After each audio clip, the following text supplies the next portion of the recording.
Oh, good evening. Hope you're all well. If there's anybody out there tuned in already, apologies for starting rather late there. I was still in the office at 5:30, which was not ideal, but I'm here now. And as you might have seen from the stream title there, or from my Fediverse post, if anybody follows me there. God, sorry, I'm out of breath. I've been running around getting set up for the stream. What we're going to be looking at today is the pile of mysterious nonsense that I picked up on Shelby's behalf a couple of weeks ago. About 2 weeks ago. I was also running around out of breath before the stream started because I'd got home from Chichester at about quarter to the hour. So I didn't have long to set up for the ill-fated chocolate chip cookie baking stream. The cookies came out okay. The coffee caused controversy. So yeah, the backstory here is that a couple of weeks ago, on the Thursday night, I was tidying up, getting ready for the baking stream, and Discord pinged with a DM from Shelby saying, which part of the UK are you in? North or south? And of course the answer to that is bit strange. I'm sort of in the Midlands, but that's the Midlands of England, so definitely the south of the UK. But about, I said, southish, hour or so north of London. And he said, I've seen this on Facebook Marketplace, and it looks like it could be very interesting. Something he's been after for years, and has never seen come up for sale. Would I mind going to check it out for him? And if it turned out to be what he thought it was, we could arrange how to get it from here over to Arizona. And the listing title on Facebook, let me just find it, it's in Discord here somewhere. Scrolly.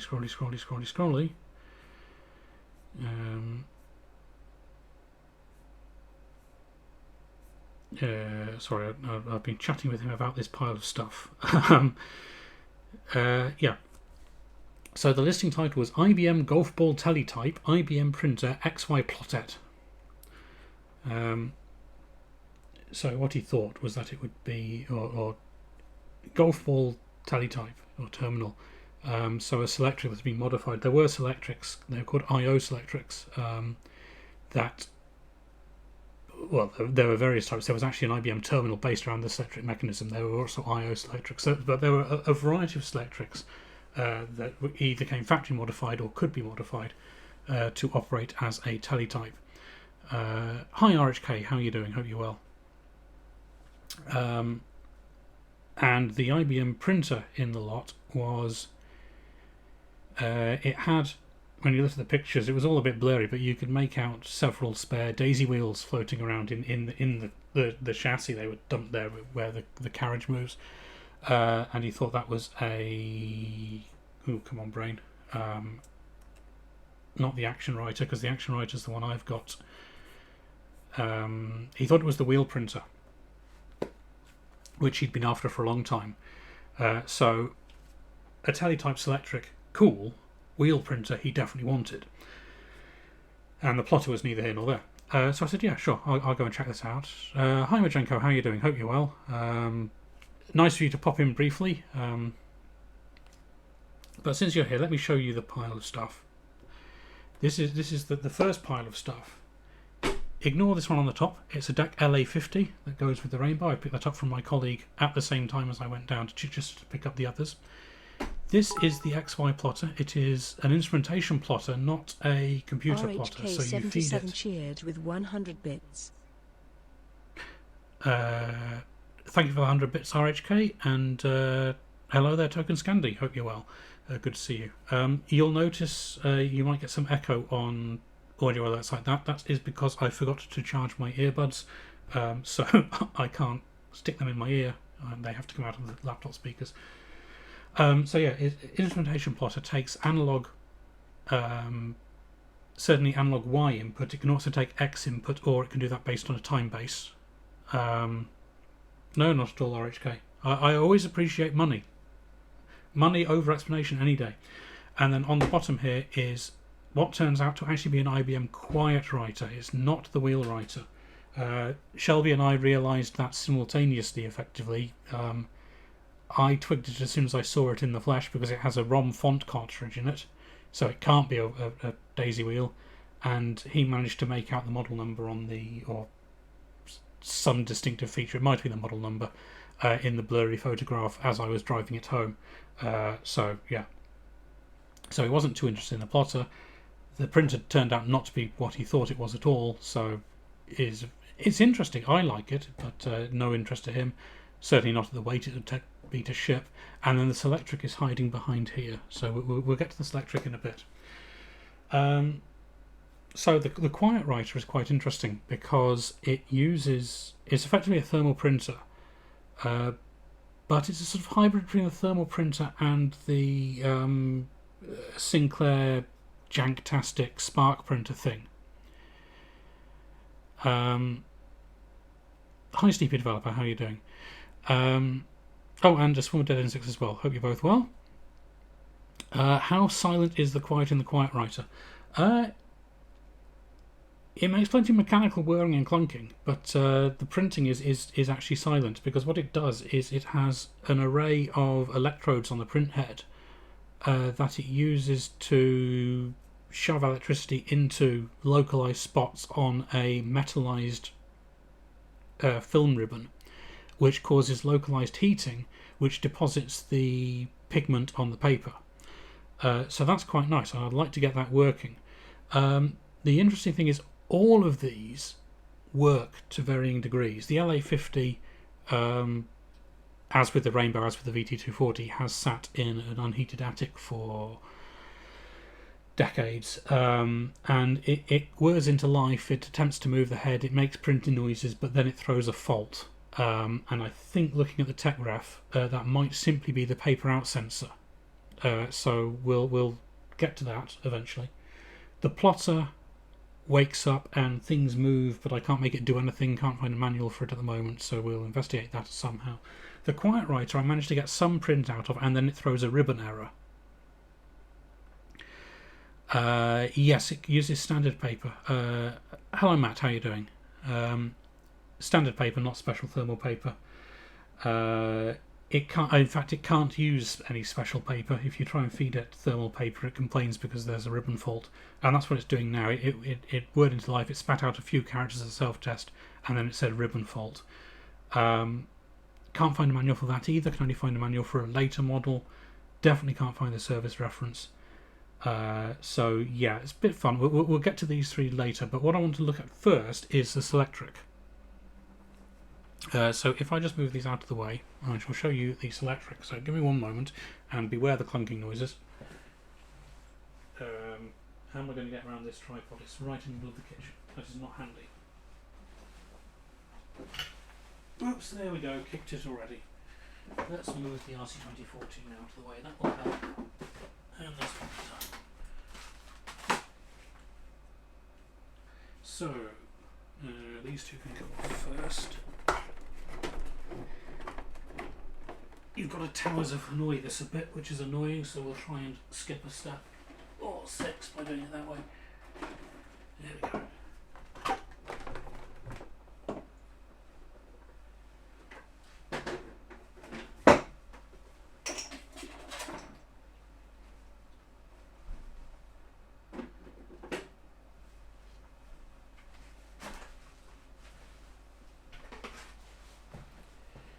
So there is the Selectric.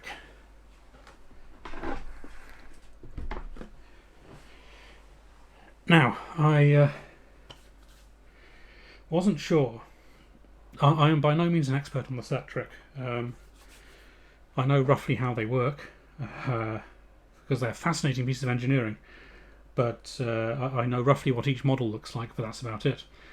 This is a Selectric 2, but it's the World Trade model, which means it doesn't say Selectric on it. The badge is in the wrong place. It doesn't have a model number anywhere. A swarm of dead insects cheered with 100 bits. Musical notes emoji. Metallica. It's Selectric. Now, Swarm of Dead Insects, thank you for the 100 bits. It's a good track. It's a good cover, and I'm trying to remember who did it originally. It wasn't Sabbath, was it? Or was it? Anyway, good track regardless. Yeah, it's built like an absolute, like the proverbial outhouse. Hang on, let me just catch up. Swarm, they're all printers. The one with all the knobs and buttons sticking out, like a reel-to-reel recorder. Sort of. It's an instrumentation plotter, so I don't know whether it can feed roll paper through it to chart on. But it certainly plots on A5 paper, and the knobs and dials are for setting your sensitivity, volts per millimeter sort of thing. So yeah, the Slut Trick. One of the very weird things that stymied me for a couple of days. Usually with a Slut Trick, to open it up, let's get that paper out of there. You pop the lid open first, and I need to power this up so that I can move that out of the way. And you depress the catches and pull out the platen. And you chuck it in a random corner of the kitchen, and you remove this thingy so it doesn't fall out and get in the way. And then usually you reach in the corner here and there are a couple of catches that you pull on and the entire top lifts off. Not on this model. Oh, that's in the wrong place. Come on, there we go. On the World Trade models, the catches are recessed right down in the bottom, and you need a long, sharp, long handled screwdriver to get down there and exert some leverage on it and pop the lid off. So I've done that already because it was an absolute pain. So we can ouch, double ouch, we can open that up.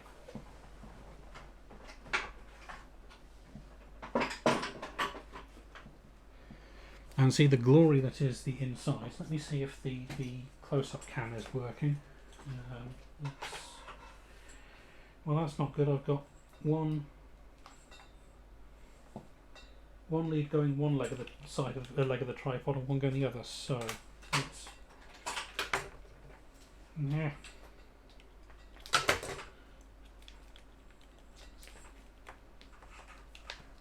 Bear with me. As I said, bit of a rush setting up earlier. There we go. So this will throw OBS for a fit, won't it? Plug that in there.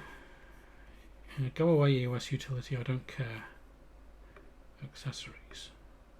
There used to be a live... Oh, remote shooting. Maybe I can fiddle with... Let me just try fiddling with these settings a bit. White balance for incandescent, maybe. Aperture f11, so it's not going to be happy about this.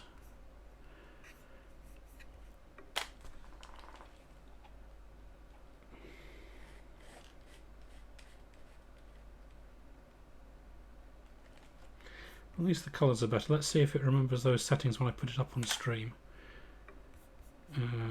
Tertiary camera.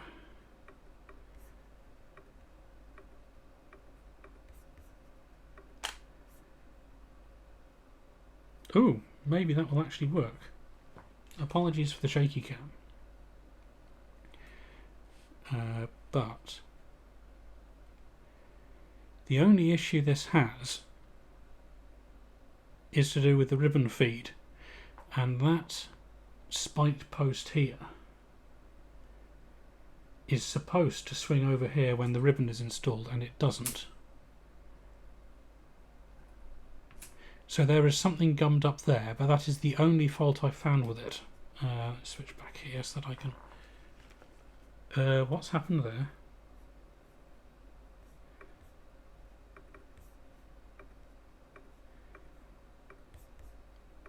OBS, you are a real pain sometimes. Yes.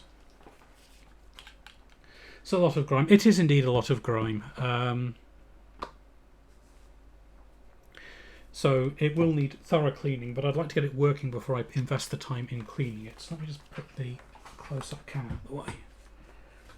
There we go. Catch up on chat quickly. No. RHK, well, Shelby, I think Shelby has a collection of Selectrics, so the printer was one he was definitely interested in anyway. I don't know whether he wanted the Selectric or not. If it had turned out to be an IO Selectric or a Teletype, maybe we would have figured out a way to ship it. But it was going to be far too expensive for just a random Selectric 2. Even if the World Trade model has some annoying differences. I don't think he's that much of a completist. The Industrial Sound, good to see you. Hope you're well.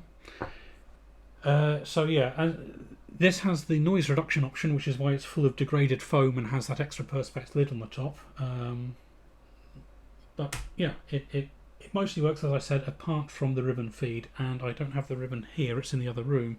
But what was happening was the ribbon doesn't advance at all, and so I managed to type hello world, and by the sort of W, it had run out of carbon, and it was just hammering a hole in the ribbon instead. Stuff's not too bad here, thanks. So, as I said, it's this mechanism, excuse me, this bit here is supposed to swing over, and it drives the ribbon by being spiked. Let me move the webcam in a bit so we can get a better view of that without having to hold shaky cam everywhere. No. Hang on. There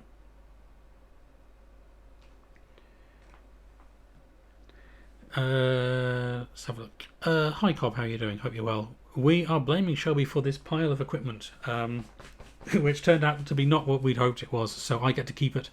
I don't mind so much. I've wanted a Selectric for many years, because they are fascinating pieces of engineering. But a working Selectric goes for far too much money, or way more money than I can justify spending something on just for curiosity. But this was 50 quid for the whole lot. So a nice printer, or a vaguely interesting printer, and a Selectric 2 that is in nearly perfect working order, needs a clean, needs a bit of lubrication, but a broken Selectric goes for 50 quid on its own. So I'm not too heartbroken about that. It wasn't best timing, but it was a fun afternoon to go down to Chichester and pick it up. It was all from a former museum of, I think it was timekeeping. Yeah, and they sort of seemed to concentrate on electromechanical stuff.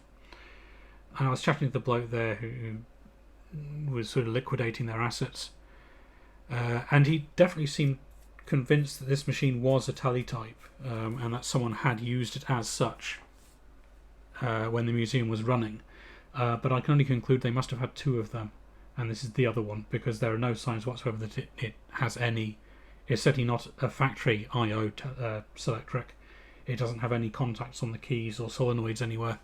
I can see no way that it could ever have been modified to work as a terminal either, which is a shame, but I don't think it was a deliberate lie. I think it was just an honest mistake. And as I said, for the money, I wasn't going to complain. But yeah, it was a museum of timekeeping, and they had all sorts of exciting electric and electronic clocks, and as well as mechanical ones, various other bits and pieces. The chap I spoke to was a former lecturer in robotics, I think, at the University of Portsmouth. So he had some 1980s era robot arms and such like on display that he was getting rid of as well, from the Open University, and various XT class hardware to control them. So it was a fun day out. You can tell it's going to be good when you get there, and the chap basically explains that as much as being a museum of timekeeping, they were just as much about the solenoid, and really it was a museum of autism, because he talked about how the designers of some of this gear were obviously autistic, and everybody involved with running the museum was autistic in some way, which he said was why I said that it's a shame I'd never heard of you before this, because I know a bunch of people who would be really interested to come and see some of this stuff. And he said, oh yes, unfortunately, because everybody involved was autistic. They didn't like to advertise too much. They kept themselves to themselves because they couldn't really deal with an influx of people. Okay, that's unfortunate, but anyway, on with the show. So, I think from a little bit of research, all that's happened is that the lubrication on the pivot point for this mechanism is gummed up. Because what it's supposed to do is you install the ribbon by flicking that over, and that movement is supposed to push that out to the position it's currently in, and then when you install the ribbon and engage it, it's supposed to come back, and it drives the take-up spool round, pulls off the supply spool here, which is ratcheted, and it's just not doing that. So what we shall do is attempt to dissolve some of the goo that's in there, and see if we can make it spring back. A museum of special interest to the connections. Yes, that makes perfect sense. It's all the same. Sort of in connections between things seem to be the fascination. It's the same as railway nerds, road nerds, all the rest of it. Yes, thank you, Jeepin, and hello Dopaz as well. I hope you're both well. So we shall attempt to dissolve that, and we have two options here. I think we have the old IPA, which we'll start with, but I don't have much hope that's going to reach where it needs to reach. Or we have what I always used to use for camera repair, gummed up shutters and such, like lighter fluid, aka naphtha, which is very good at dissolving gummed up bits. The keyboard on this is locked at the moment, and then if you wake it up, it's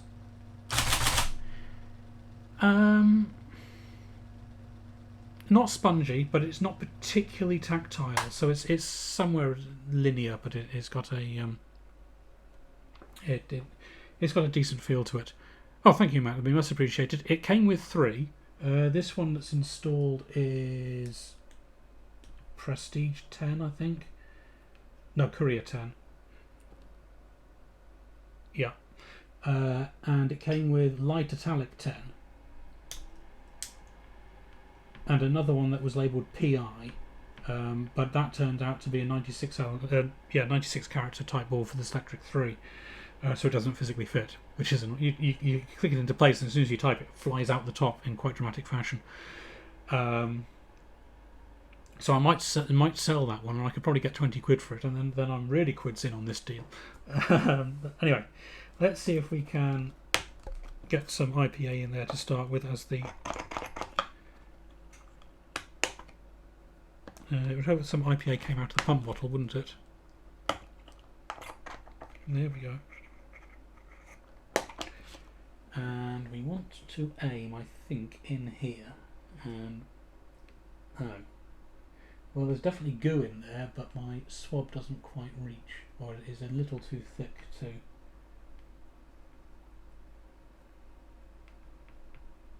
Oh, that is really nasty. So yeah, let me bring up a.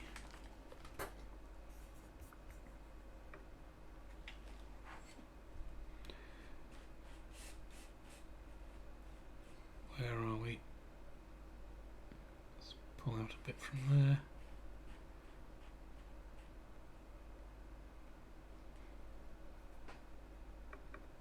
Sorry, it's going to be shaky because it's not stabilised at all.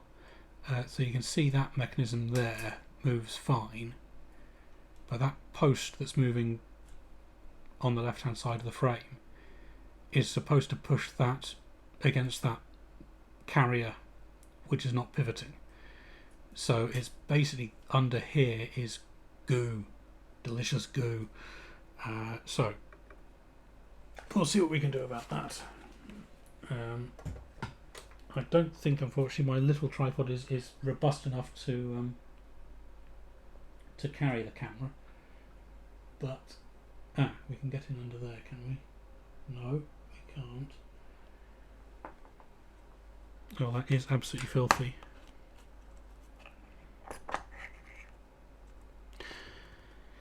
Bajenko, good to see you. Good luck with, or break a leg with the concert tomorrow, and I shall catch you on Monday.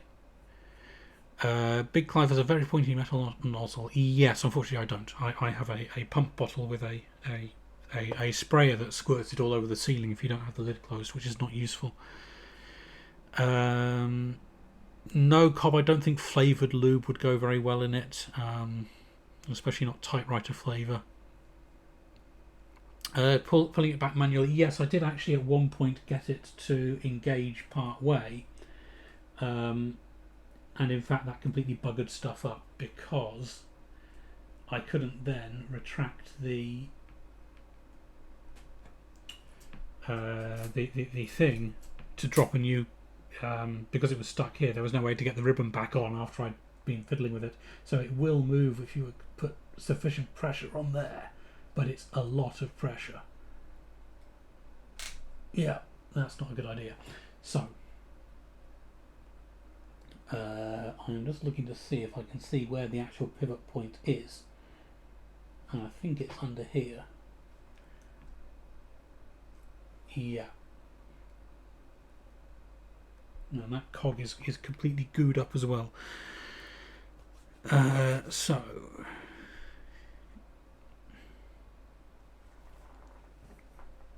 well, I'm trying to remove the goo and then add fresh, but we'll use the sewing machine oil, I think, rather than flavoured lube, if that's quite okay with you folks.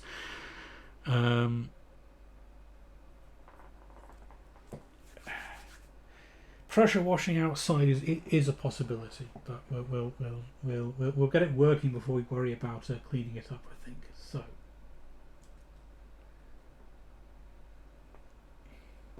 what we want is to get some in there. Oh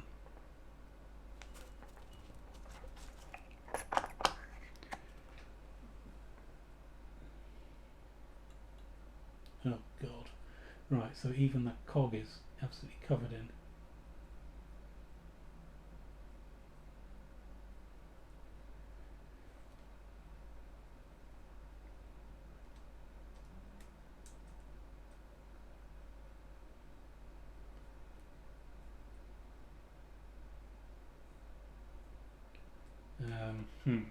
Okay, that's not going to work. I think we're going to have to break out the big guns here.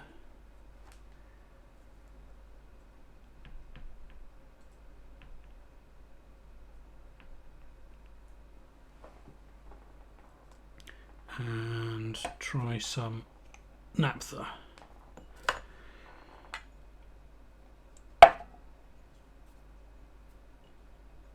So it does have a nozzle. Well, actually, let's see if using the nozzle helps. Just a drop there, and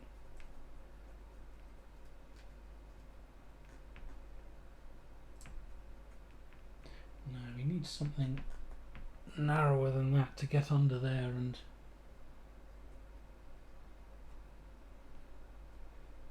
properly spread it around, really.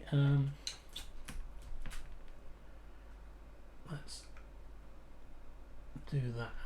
So that's the rest position for it, and now that lever is effectively locked because you can't exert enough pressure on it without risking damage. So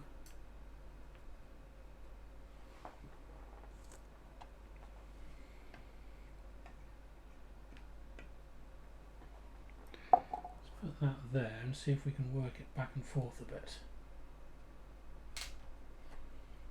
Ideally without moving the carriage.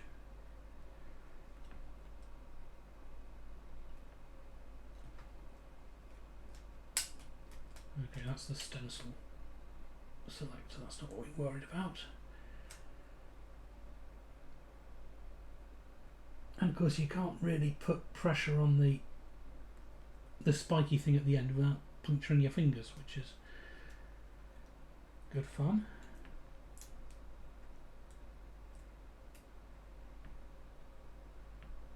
And let's try a bit more under there.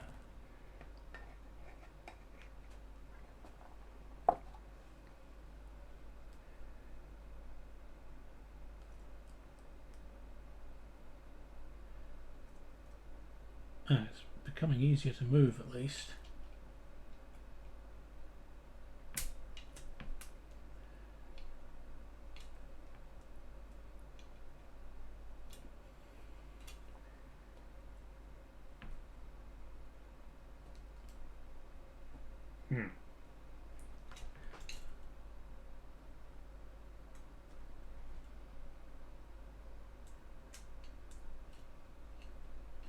Oh, it's actually moved further over this time. That's interesting to realise.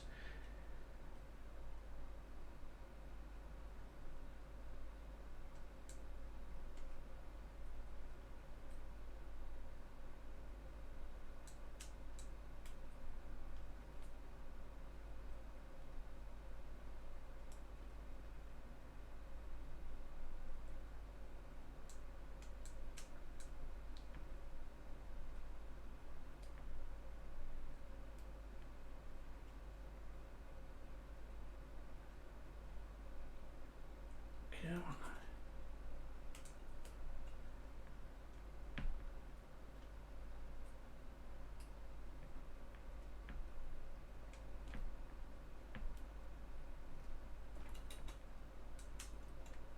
Okay. That's Cobb. No Shelby stream today. He is otherwise occupied with family stuff, I believe,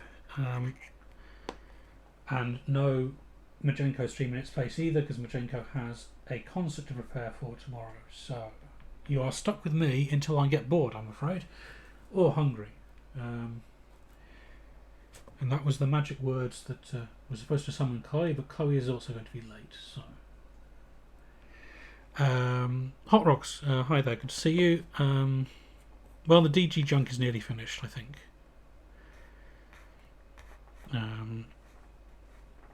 Let me catch up because I see relevant information scrolling past in the chat, which I did not spot earlier. Needs dipping in an alcohol bath. Yeah, probably. Service engineer advocated getting rid of all oil-based lubes from typewriter mechanisms and using graphite and moly. Yes, indeed. I think... No, it's the dot matrix, the LA50. The manual says use moly instead.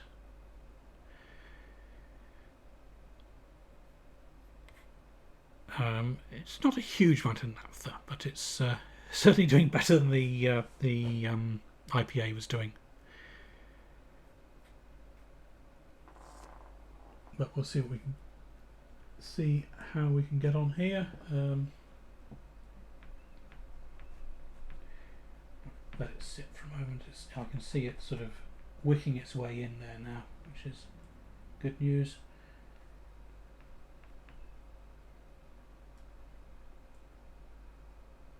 Deal with that section there, which is not as dirty as I thought it was. It's just a reflection from the ceiling, apparently. I mean, yeah, that is... It's not clean.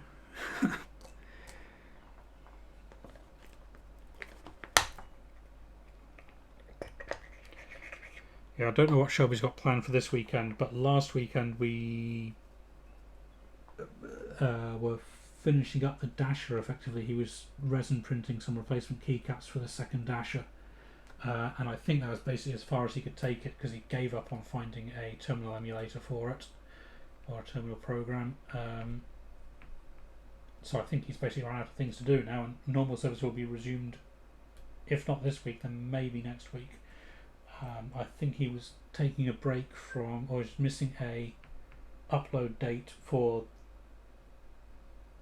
next, is it next week or the week after, on the YouTube channel as well, just to take a bit of a rest, I think. So let's see how that's looking. Well, it's moving a bit more easily, but still not springing back, so...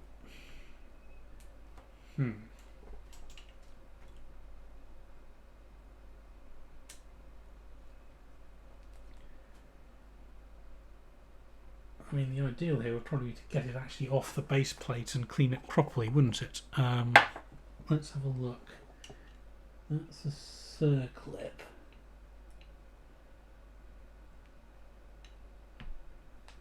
I am going to first wash my hands, and then I am going to pull up the adjustments manual and see if it actually includes notes on how to get that off the basal plate. Hot Rock's no idea, I'm afraid. Twitch is as Twitch does.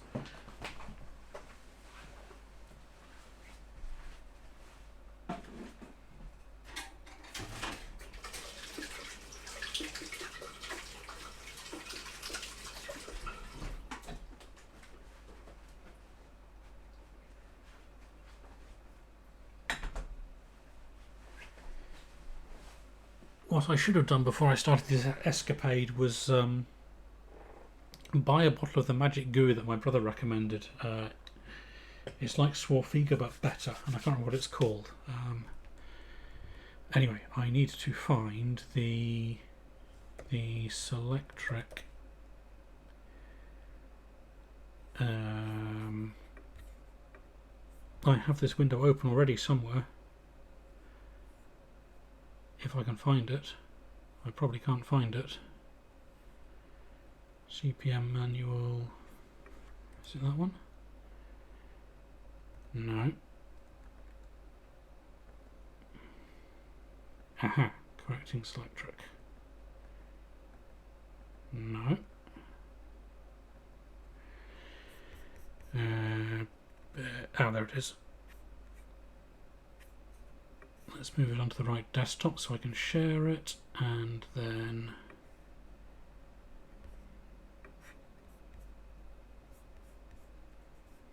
find OBS again, and find Safari, and OK.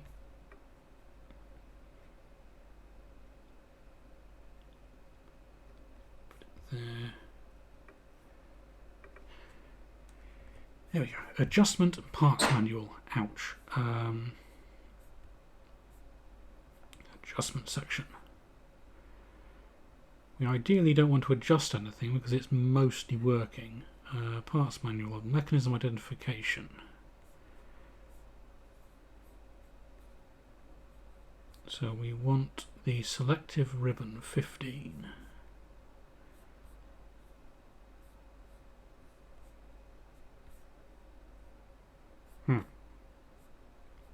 Mech code 15, where is it? Oh, it is. Ribbon selective. Page 80. About there. Page 53.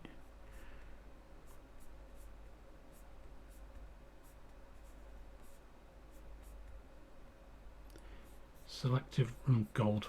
Right.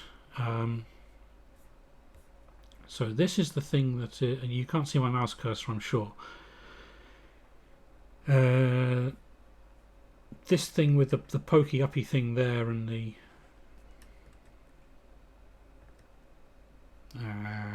let me see if I can find some way of. If I do that, right in the middle of the window there is the thing that is stuck, and there is a circlip on a washer thing, on a springy thing, on a thing, on a thing, on a thing, on a cog, on a spring, on a shaft, through the thing, through the base plate,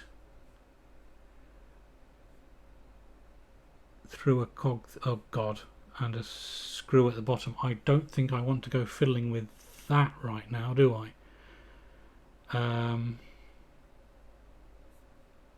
Okay, let's get that circlip off and see what happens from there. Hiya Chloe, how are you doing? Good to see you. Glad you made it back. And I expect a full report on the food. Why are the pliers so warm? That's not a good sign. Anyway, we have a Correcting Selectric 2 World Trade Edition here. That is not just to catch you up on what I've shared with the rest of the class. I picked this up on Shelby's behalf because it was advertised as a teletype version, and I don't think it was a deliberate misadvertising. I think they just had it confused with a different one they used to have, because the chap I spoke to seemed convinced it had been used as such at some point, but I can see no evidence whatsoever of it having been either supplied as an I/O selectric by IBM or modified later. So we're working on that, and then the rest of the pile is an IBM Quiet Writer printer, instrumentation XY plotter, and a DAC LA50, which is unrelated, but I'm going to look at it at the same time. But at the moment we're just trying to free up this mechanism, which is a bit gungy. Oh, it's getting a lot better actually. So it might just be a question of letting that naphtha wick in a bit.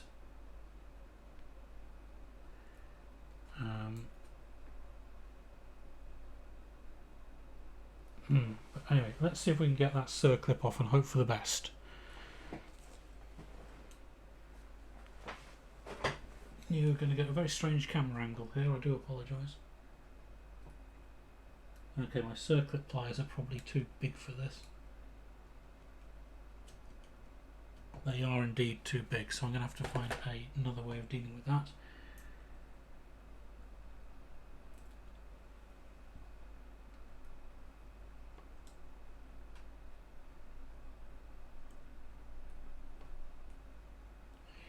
Right, circlip safely removed. Then let's stack these up in order on my thing here. Then that one, then that one, then oh, don't tell me that's got a clip on it as well. It does.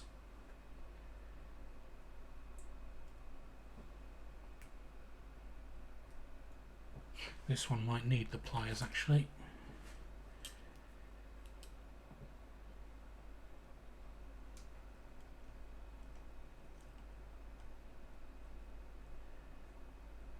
No, the holes are too small.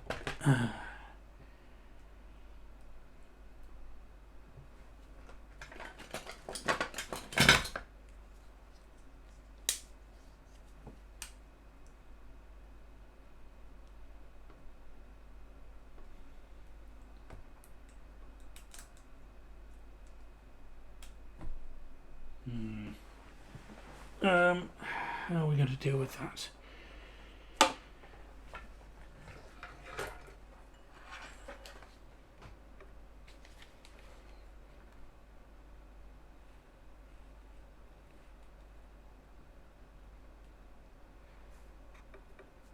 It's probably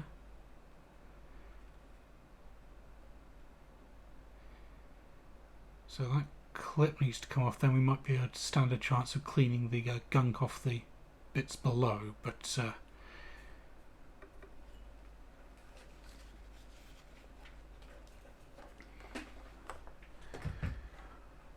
Hot Rocks doesn't involve chucking it out and just buying a printer.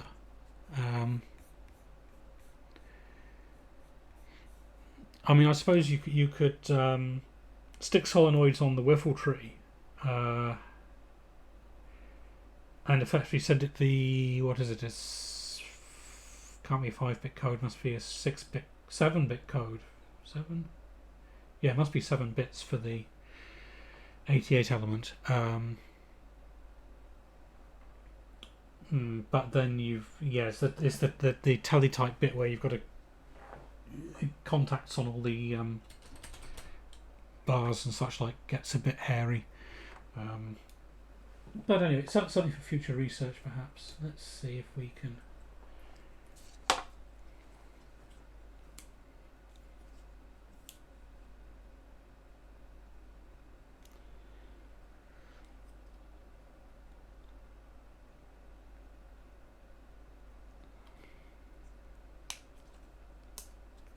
Just have a quick look at the chart. One equal, yes.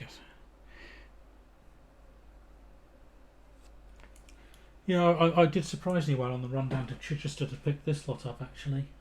By my standards anyway, I do have a bit of a lead foot. I can't hope to achieve Chloe levels of fuel efficiency.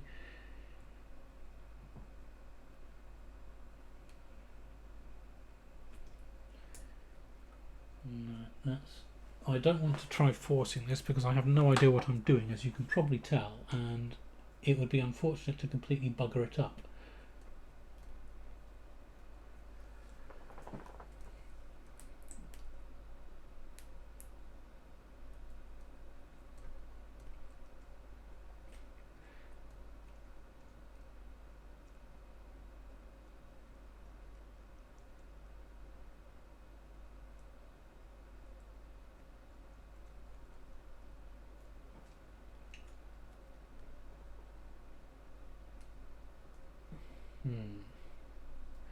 Anyway, with that removed, maybe we can get better access to the...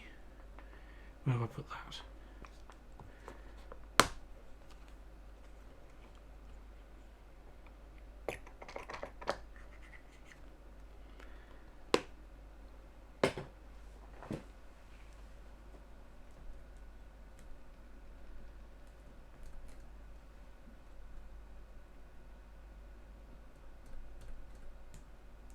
Oh, there's a pivot point there as well. Okay. That could be gumming it up.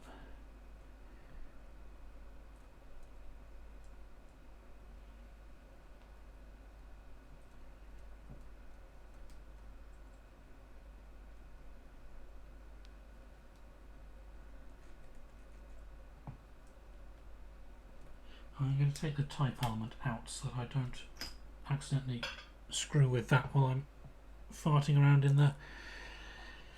And let's try...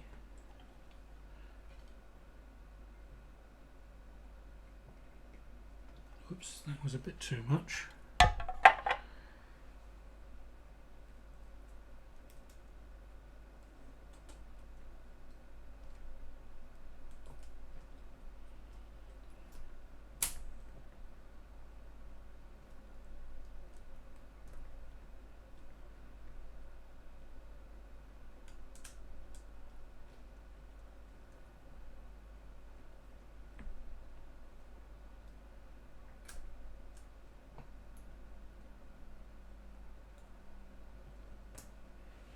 Where's...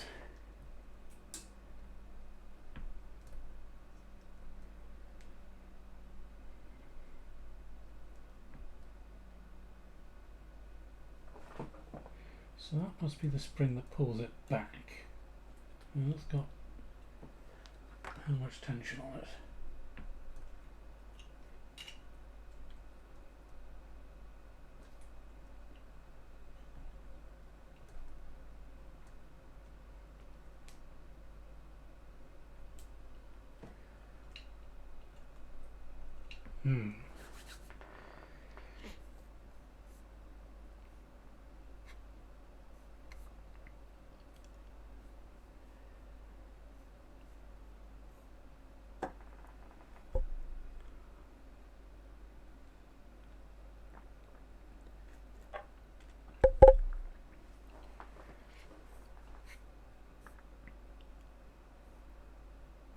I don't know if BMW have succumbed to recommending particular petrol yet. They definitely recommend particular oil, but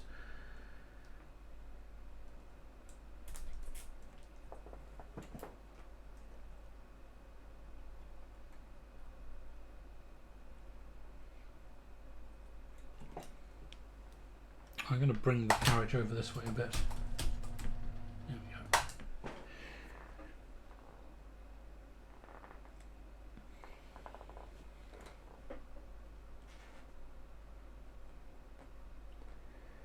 Of course, it is possible that the goo is on the underside, isn't it, with this? Let's have another quick look at the... So that collar sits in... There's a pawl thing on the bottom. And then the collar...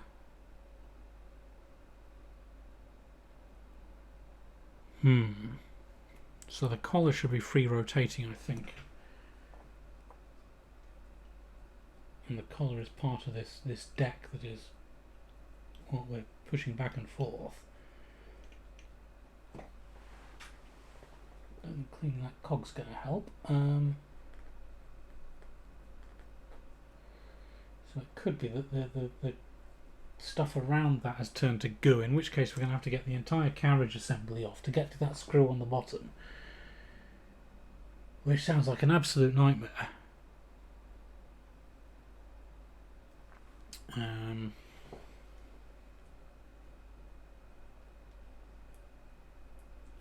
Let's see if we can get that clip off again.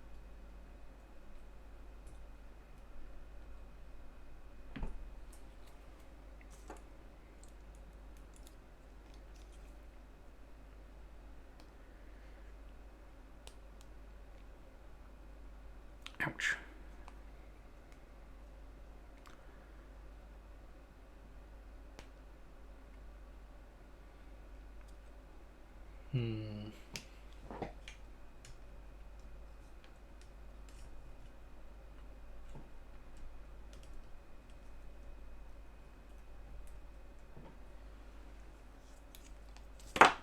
Sure, these don't fit.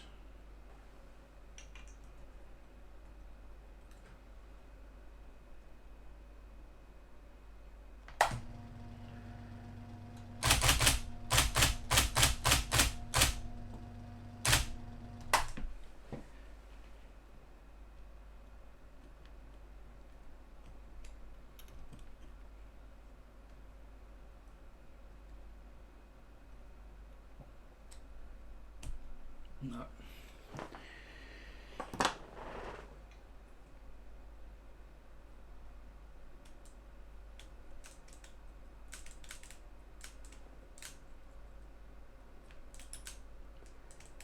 Well, the mechanism on the bottom moves freely enough.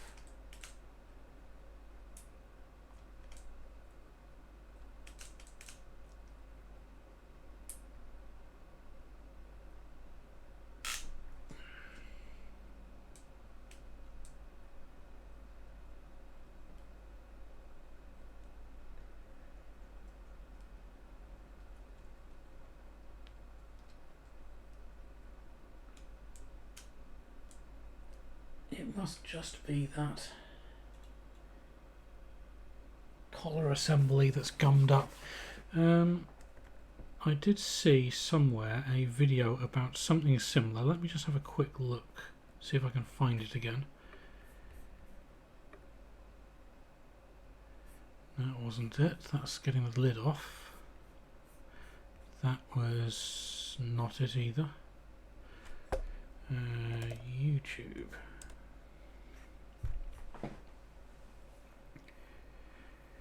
I saw something from, I think it was Phoenix Typewriter, not Phoenix. Yes, Phoenix Typewriter. About something similar. So let's see if there's anything.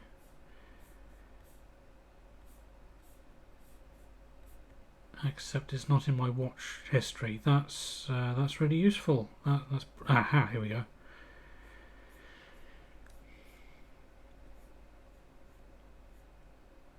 I shall not rebroadcast this because it's got ads in it, so that's no good.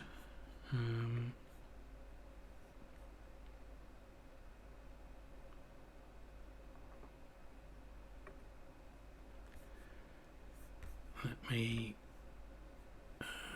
move to new window.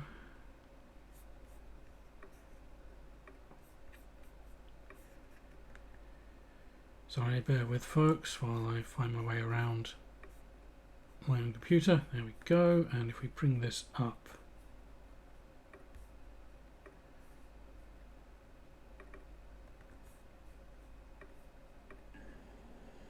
pretty bad. So his is apparently pretty bad, and it does this. Take a look at this piece right here. So when you close this arm, there's a little safety latch here, or there's a safety latch right here, and you can close this arm. This piece should move. It should snap back, not move slowly, like that. That means the pivot right in this section, right down through the shaft here is, Aha. the old oil's gummed up in there. Pretty bad. And it's got to be flushed out.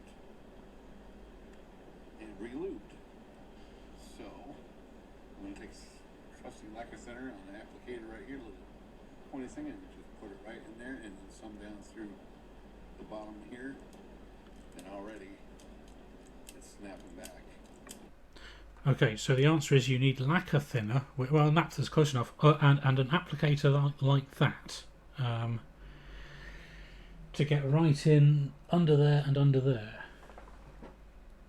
Now mine's a different carriage assembly because it's the correcting electric, but the overall design looks the same. So let's try Dolber naphtha in the ramekin. There we go.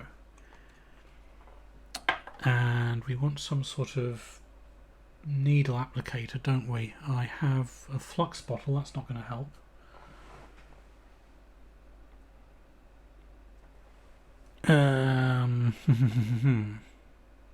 Do I have any paper clips in the kitchen? I do not. Okay, we can... Aha.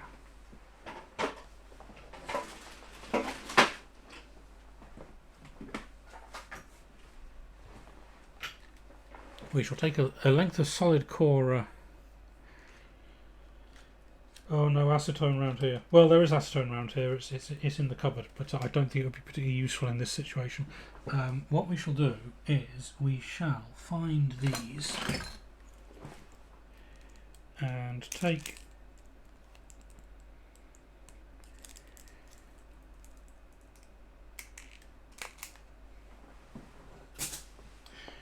a length of solid core wire, which we have put an L on.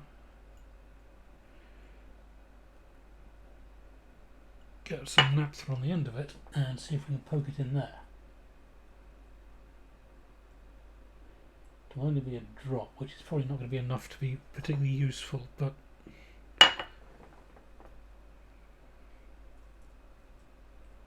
yeah, we can't get under that bit, although we've tried, so we have to go in from below somehow.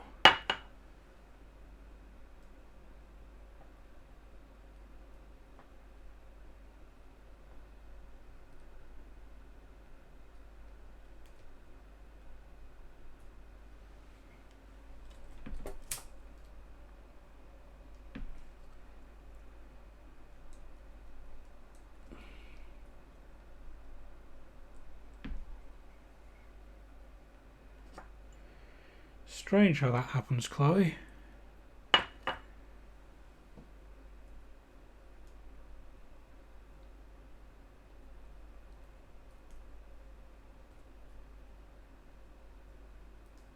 No, that's not working. Let's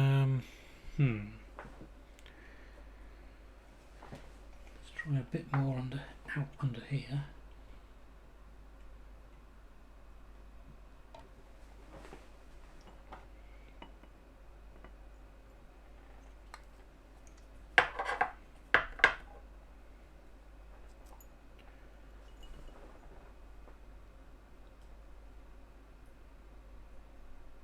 Oof.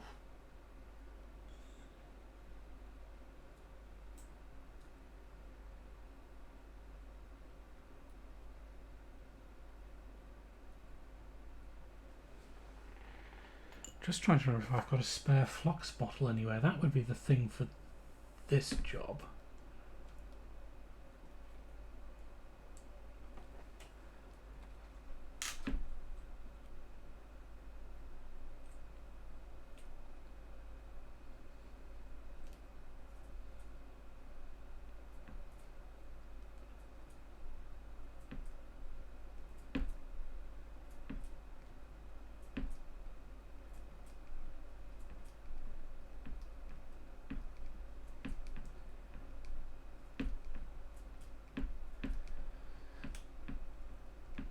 It's getting considerably better, but we could really do with getting some right in there. I don't think I've got a spare flux bottle, but what I do have somewhere is a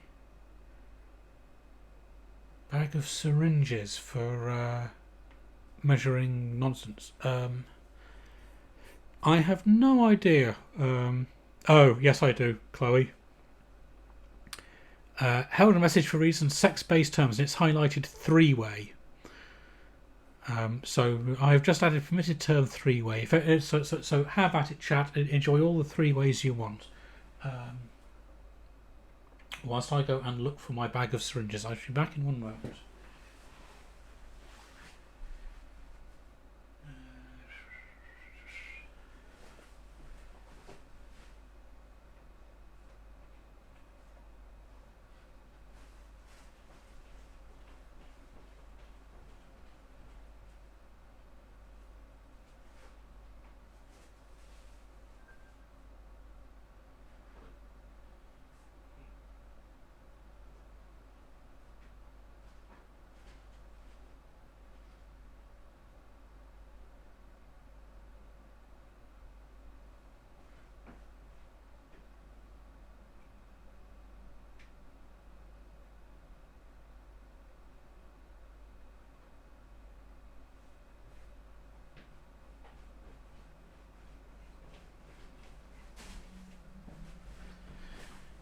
Well, they're not there. That's vaguely annoying because I was using one the other day to dilute paint.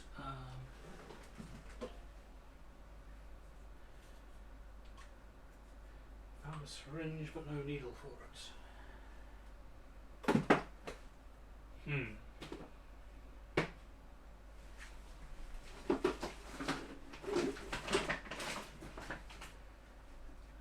Where might they be hiding?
Well, that's thoroughly annoying.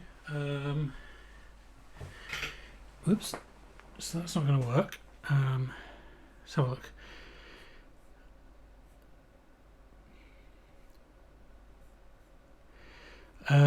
Kenwood versus Kenwood. They are indeed two different companies. Kenwood, the kitchen stuff, was founded by a chap called Ken Wood after visiting America and discovering the KitchenAid, I think it was. He came back over here and developed the Kenwood Chef. So that's the Kenwood company, which is now part of DeLonghi. The other Kenwood, the Japanese Kenwood that does car audio and hi-fi, was originally Trio. But they changed their name to Kenwood in the early 70s, at least in the US, because it sounded more American. And there was obviously the anti-Japanese sentiment to contend with. So they were Trio in a lot of the world. They were Kenwood in America. And then at some point in the late 70s, mid-late 70s, I think it was, adopted the Kenwood name internationally. They ended up merging with JVC in the early 21st century, I think. So they were JVC Kenwood for a while, and of course that's now all gone. But there we go. I have some Trio stuff, some Kenwood stuff. The only reason I know this is because my father had, still has, a Trio receiver, a KR4400, which is a lovely piece of kit. There is one that I've got my eye out for. I think it's the 8640, which I would love to have because it's a 2.4 receiver, and it can have it has SQ decoding built in. You can add a CD4 module. I would love one. It looks gorgeous, but I stupidly passed up the opportunity to buy one about 5 years ago, and I haven't seen any since in the UK in good order with the CD4 decoder. But yeah, quad is also an interest, which is why I've got the SACD player for the multi-channel discs, basically. Anyway, there you go. There's the sidebar for today, or sidebar for this 5 minutes. I can't find the bag full of syringe tips. I've seen it somewhere, but God knows where it's gone. As I said, I was using it just the other week to dilute paint 10% for a coat to go over some fresh plaster. But that was without a needle. That was just a bare syringe to measure out 10 ml of water. So what we'll try and do, I think, is try and run some naphtha down the length of... Chloe, you raise an interesting question there.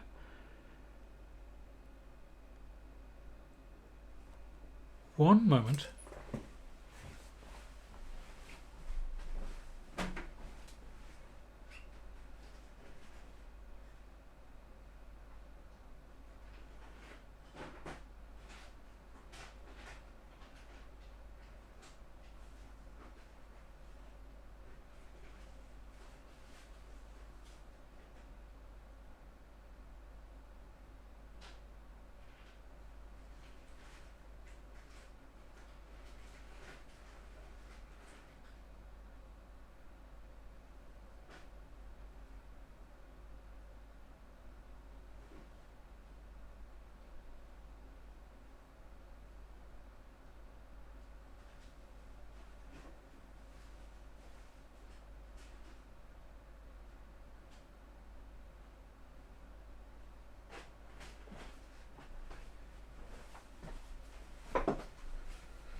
Sadly, it is not an M&S bag issue, no.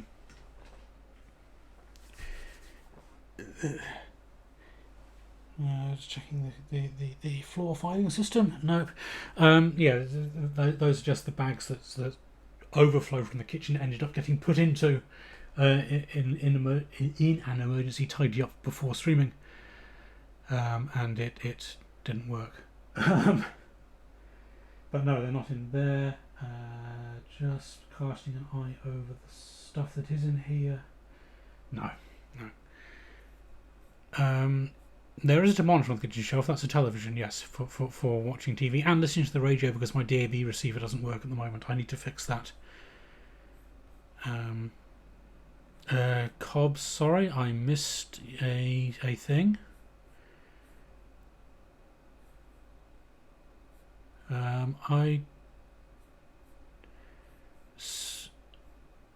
Oh, sorry, Cobb, it expired. Sorry, I didn't spot that I had 2 in the moderation queue there. 3 in the moderation queue, and they've all expired. If you would like to make those comments again, I shall allow them. It's just the whole 3-way versus spelt out versus digits was the issue. Anyway, there's the ribbon for the Selectric, and you can see it's mangled that quite a bit because it wasn't advancing. So that's what we're trying to fix. There we go. Just for you, Cobb, I've let that through. So what we'll try and do, I think, is take my length of wire again, and if we can get that in where it needs to be, maybe we can try dribbling some naphtha along it. That might work. So if we do that, and then we try and knock over my water glass, that will help.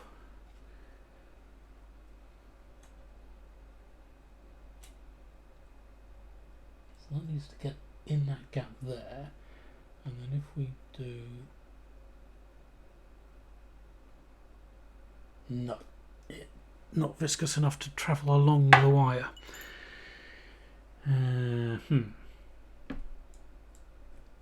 Well, it's freeing up slowly.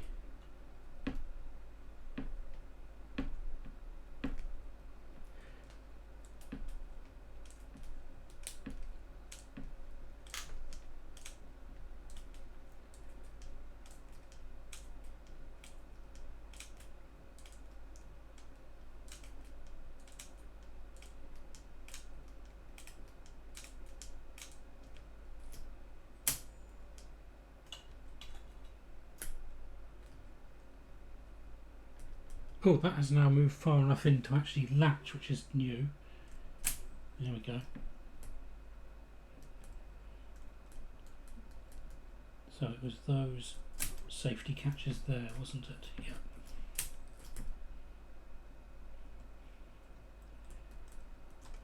Yeah. Oops.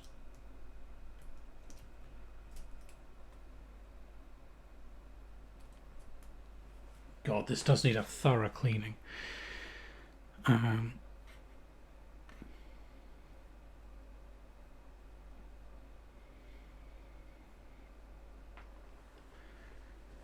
afraid I am dreadfully common, folks, and do watch the occasional half hour of television. I'm going to stick some of this here and clean some of this goo up because it looks absolutely awful. And I'm running low on swabs, which is not good. Holy crap, that is nasty.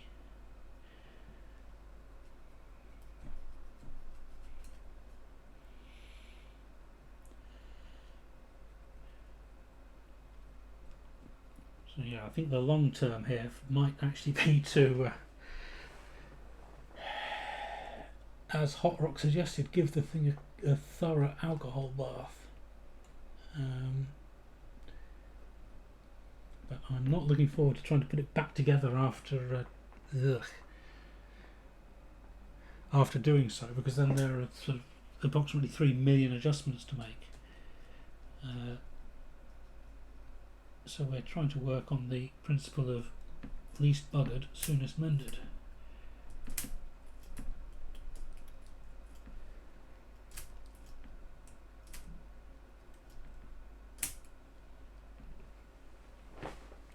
But we still don't have free movement of the thing down here.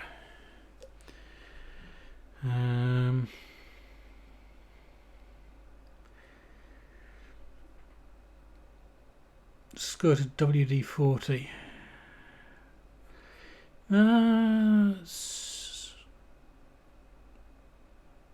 Yeah, not the worst suggestion. Let's have a look. There should be a can of WD-40.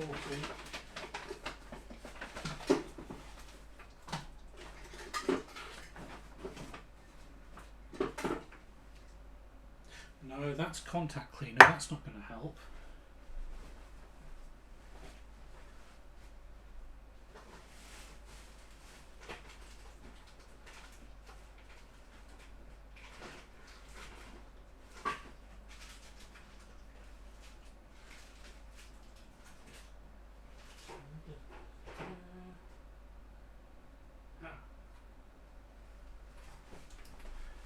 I do have a little bottle of WD-40 around here somewhere, and as has become tradition, I don't know where it is. Even though I had it recently. Why did I have it recently? There was something I was working on.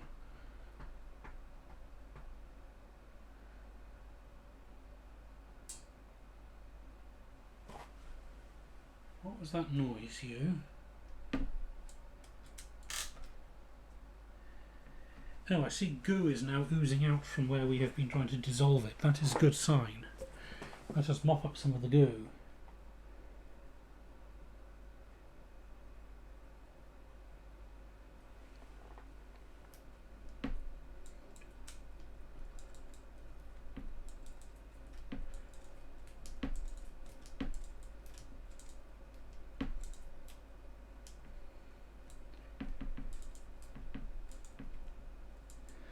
But yeah, it does really need something with a...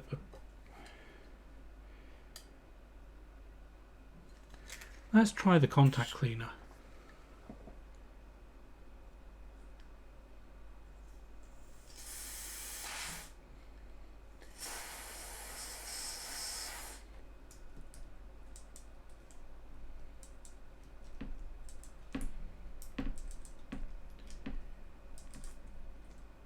No. It does need to be actual WD-40, doesn't it? Or...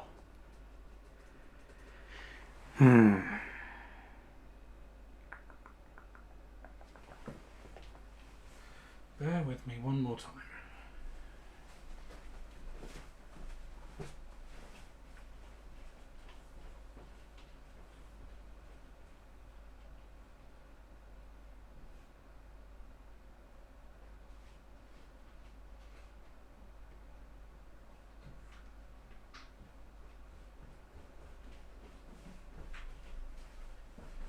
Aha!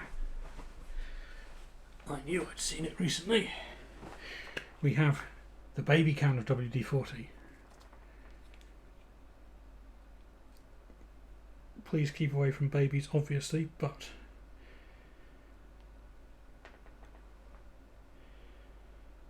that is supposed to go in there, so why does it not go in there? There it is.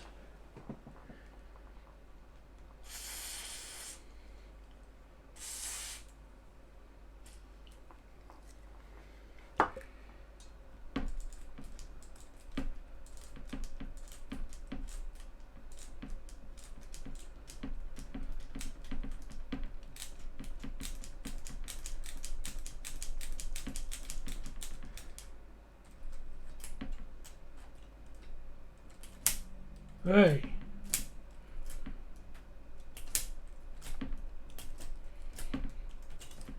So we'll put a bit more in for good measure.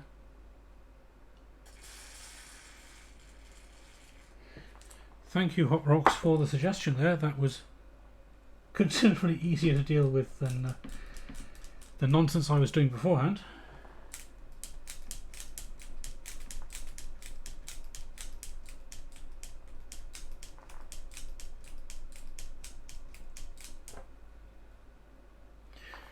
So with that done, let's attempt to mop up some of the damage.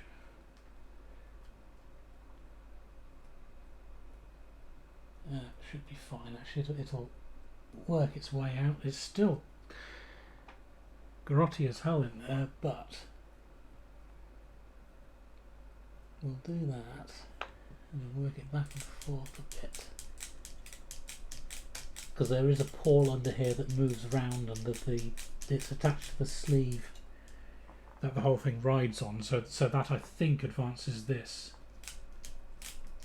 No, it doesn't advance that. Don't know what it does.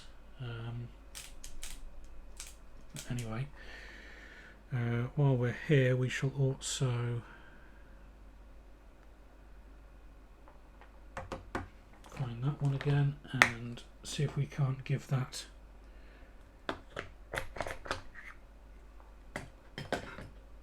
cog there a cleaning.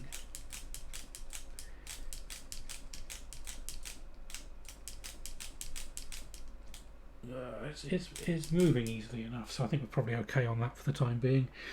And then we want some actual oil in there just for good measure.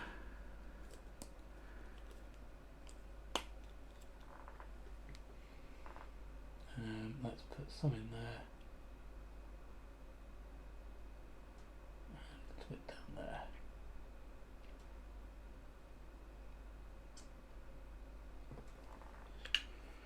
And then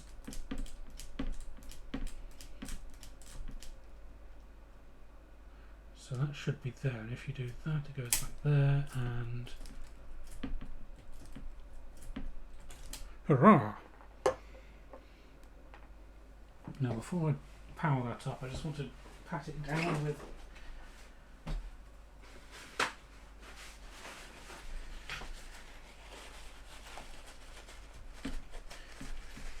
so that we don't fling any excess solvent all over the shop when I apply juice.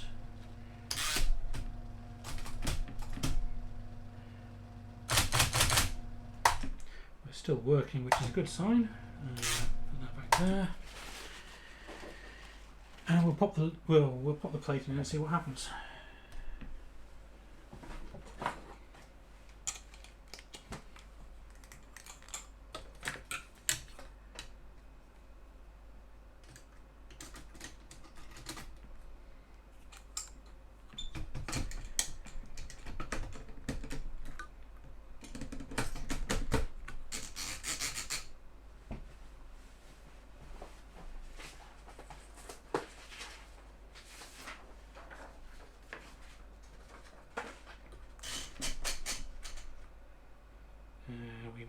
probably want a typing element on there, don't we?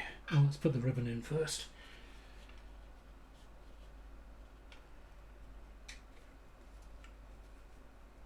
The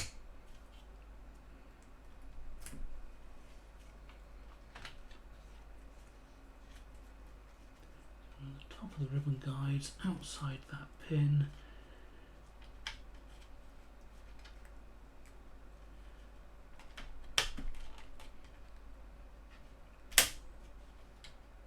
Okay, that's looking good. Type element.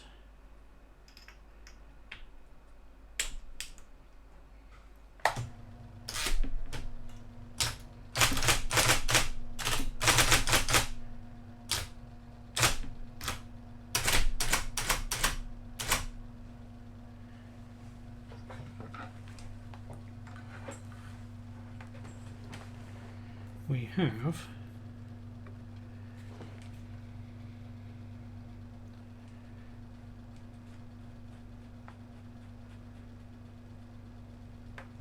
there. If I can keep my hands steady.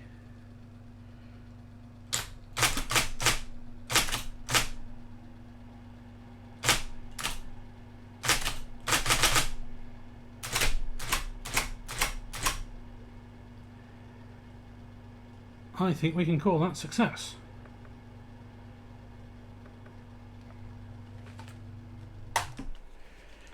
So,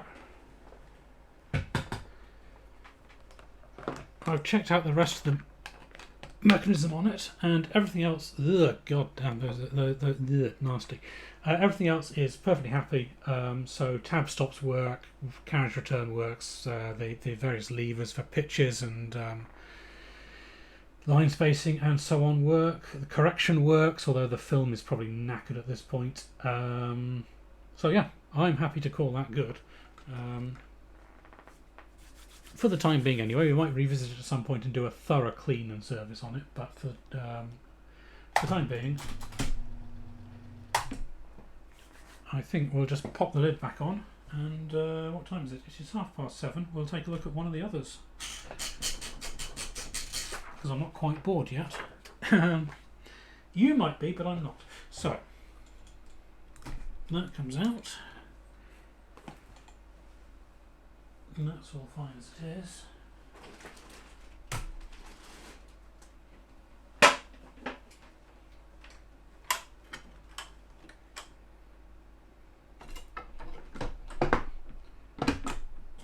Yeah.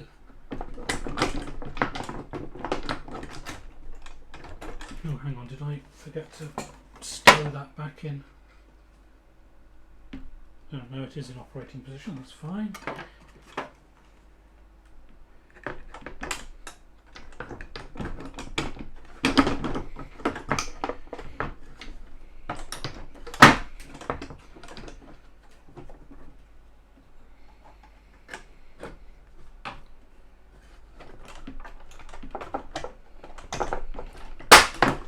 Stop falling closed, you're getting annoying. What is that catching on?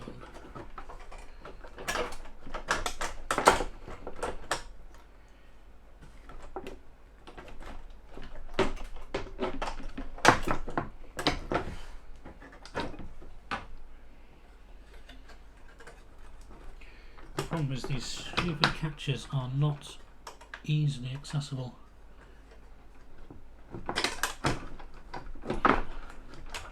Unlike in the US models, the World Trade ones are a nightmare. So you'd hold that there.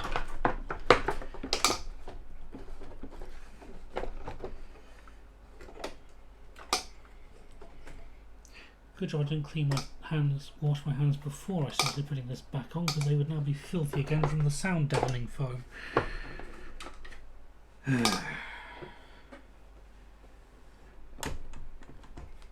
I would say it is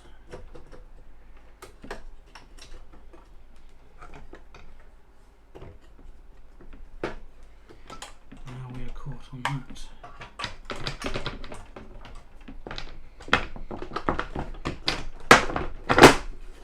There we go.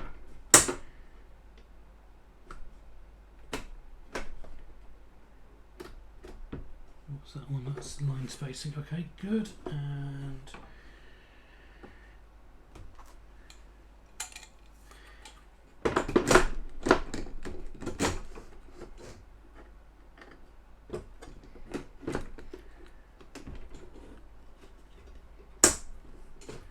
what's going on there? That is supposed to engage with something.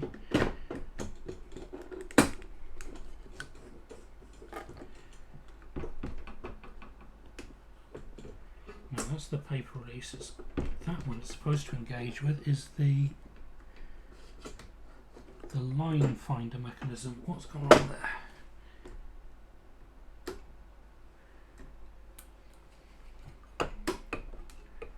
If I walloped that, that would be unfortunate, wouldn't it? There we go.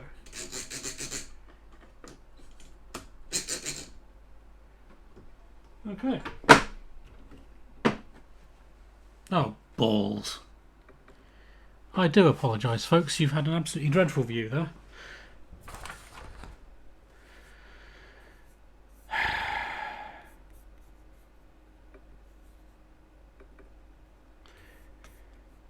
Sorry about that.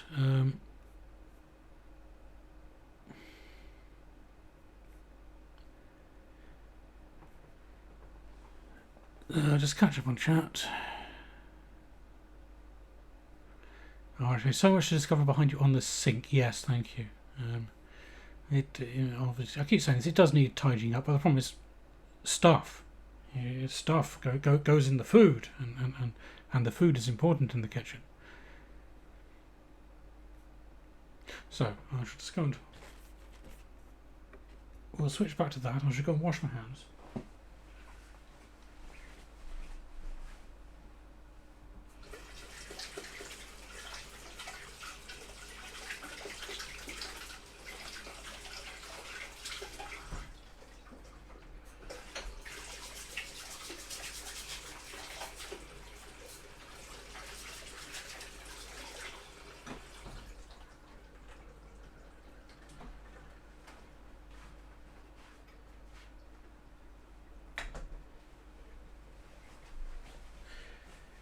That has achieved approximately nothing. But anyway. I shall... Which do we want to look at next, do you think, folks? The LA50 might be the best bet, because then we can use that for a Rainbow VT240 System 1 related stuff. There's the Quiet Writer and there's the Plotter. That key... That is the margin release key. So if you are... Oh, that's a good point. We forgot to put the margins back in.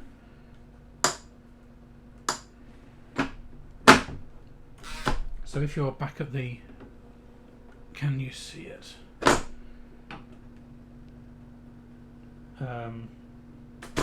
So usually it'll stop at the left margin. But if you hold that down, it'll release it in case you need to go further over. And similarly, it shouldn't let you type beyond that point unless you press that.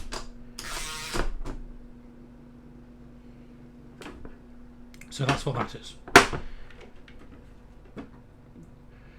On the US models, they've all got names. So you've got Tab, Rel, I think, add and delve the tab stops, EXP for the express backspace here, backspace. Maybe it's correct instead of the correction symbol there. But the World Trade model, they use these indecipherable hieroglyphics. So that one is line feed. Presumably just that they don't have to nationalise the keyboard for every market. Yes, indeed, Chloe, and a nice proper bell on it. So, okay, we'll look at the LA50 then.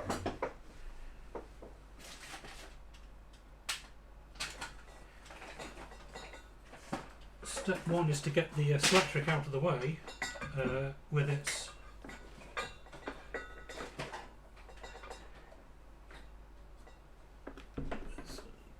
massively long cord.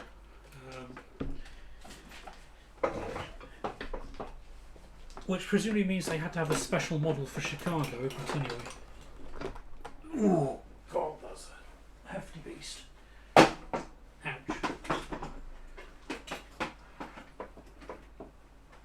And by comparison, this is not a hefty beast. So I want to feed it some power. If we can find a power cable.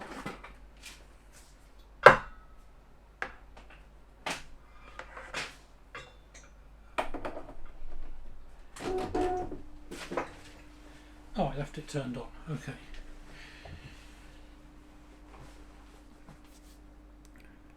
Let me just tidy up here a bit because I don't think I'm going to need quite so many lubricants and dissolving solvents and goo and such like.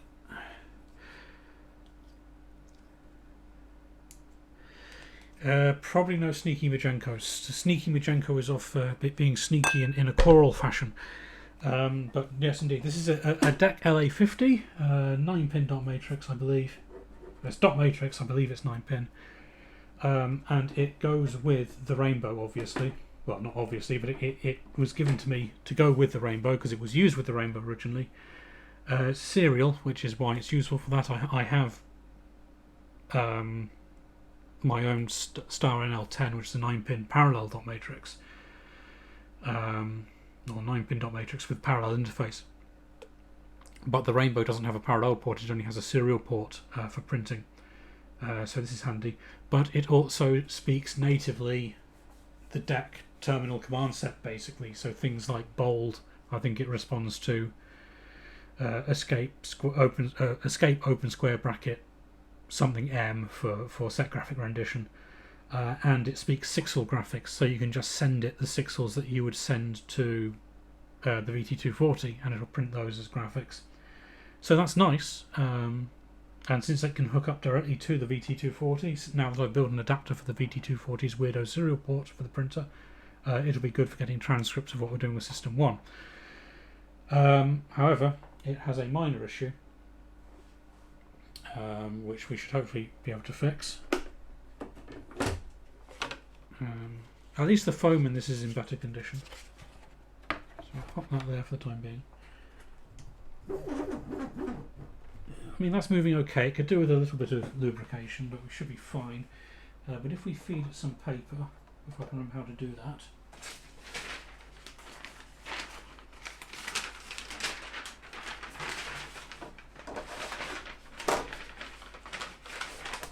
It came with a ream of, this is going to come off somehow for proper tractor feed, but I have a huge box full of it somewhere, so I might use that rather than this, which has been sitting in an attic and growing all sorts of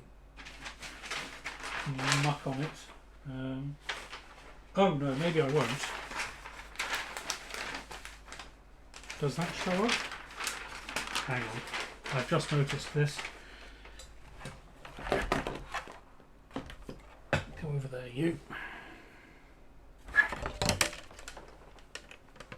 There, get out of the way.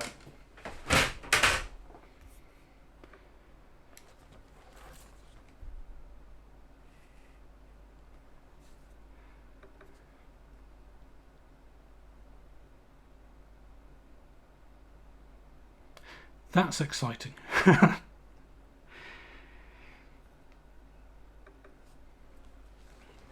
So maybe I won't throw this paper out as nasty. I'll just inspect it to see how nasty it is. But anyway, let's see if I can get a better angle than that.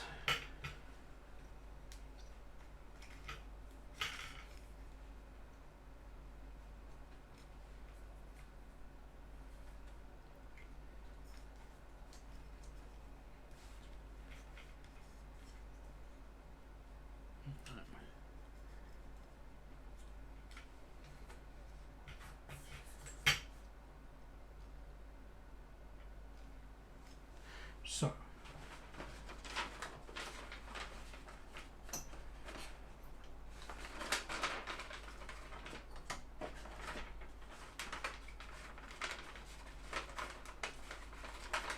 Where does this have to go?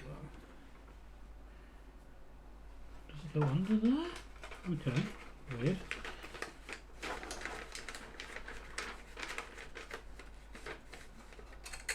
Like so.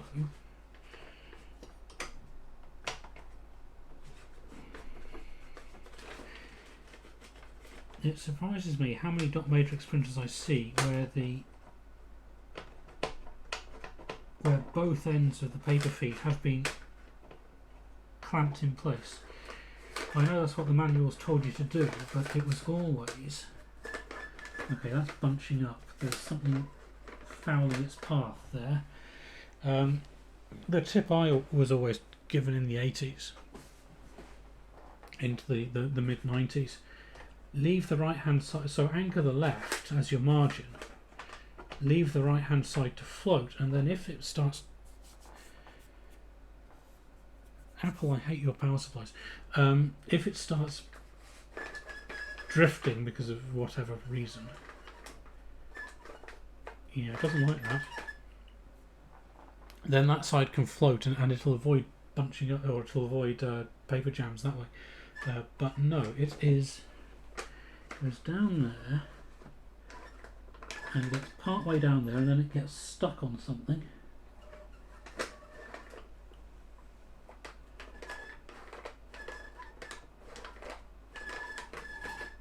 So I fear we're going to have to get the top off, get the platen out, and see what's what.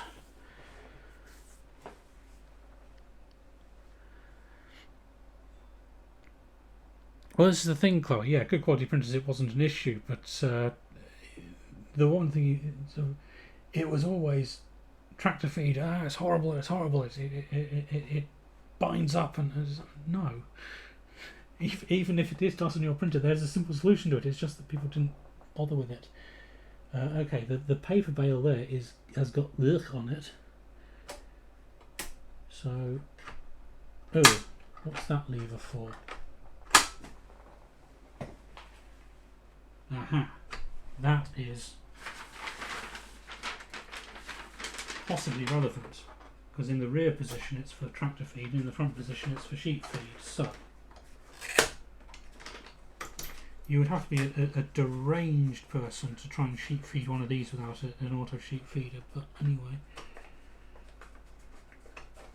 I suppose if you were used to typewriters it wasn't a big issue, but no, even with...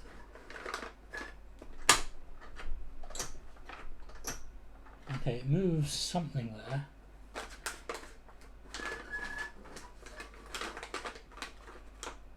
No. There is definitely something fouling the paper path, so we are going to have to get that open.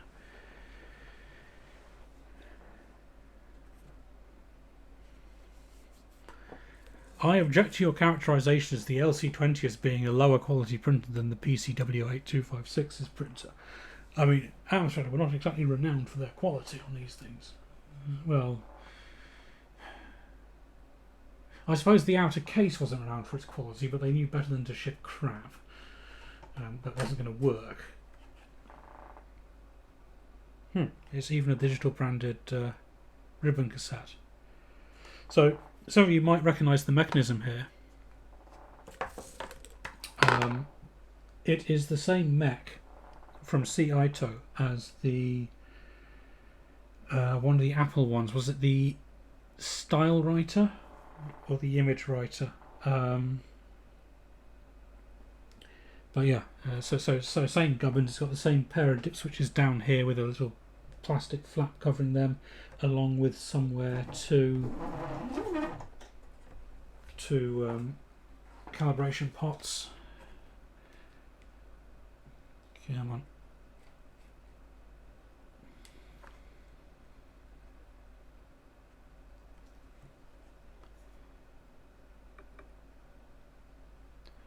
So that's one big giveaway, but it is absolutely the same mechanism. So Shelby was playing with one of these on stream last year sometime. Well, not one of these, because this is the DAC one. Usagi has one of these. He did a video about it and he was very impressed, which is what made me change my mind about... I'd initially said I don't need another dot matrix printer when I was offered this one, but as I said, I hadn't realised this was serial to go with the Rainbow, and also that it could do sixel stuff. So we need to get this case off. Screw there, screw there.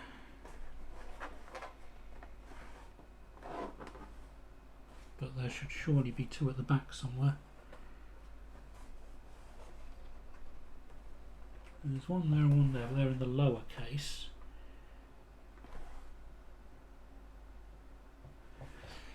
If all else fails, consult the manual. bitsavers.org/pdf/deck. Is it under printer or LA50? Printer, yeah. LA50 technical manual.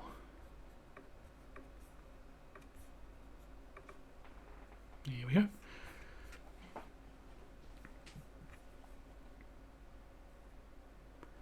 Yeah, the PCW was people say a lot of things about Alan Sugar, but he was no idiot. He saw a gap in the market and he made damn sure that that fit that gap. LocoScript was I mean, the locomotive software bots were very good at their job. LocoScript was great. The PCW itself was surprisingly capable. So after the CPC, it was a very sensible next step. So what we want is theory, troubleshooting. Well, let's have a look at troubleshooting, chapter 5, and then servicing. So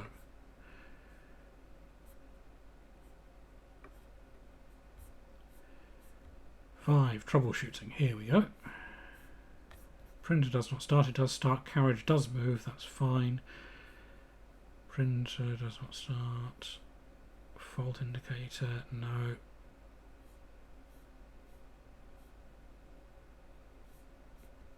Paper jams. Print head not fully seated. Well, it's not getting that far round. Paper path obstructed. Clear paper path. Well, that's probably where we are then.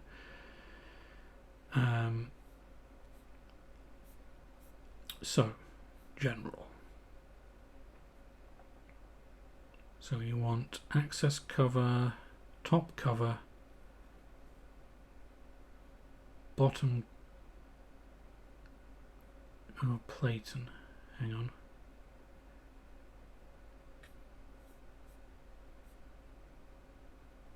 We'll get the plate out, that's probably the best thing to do, isn't it? So top cover, remove paper access covers, yes.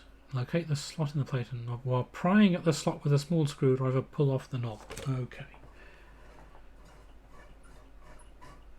Where's the... what? Ugh. Don't like that. But okay, we'll give it a go. I'm going to need a thinner... going to need a different screwdriver for that.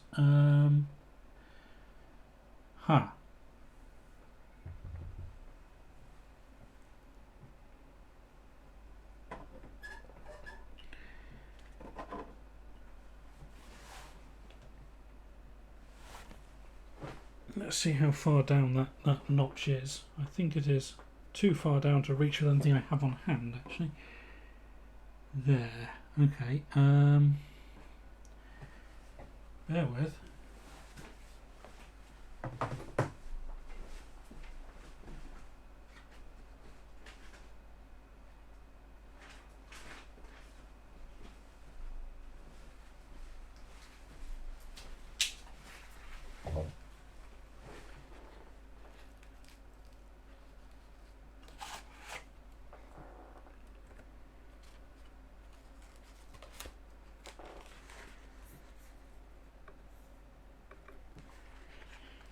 If this section of error don't get it, then I shall have to go out to the car and find another one, because there is a...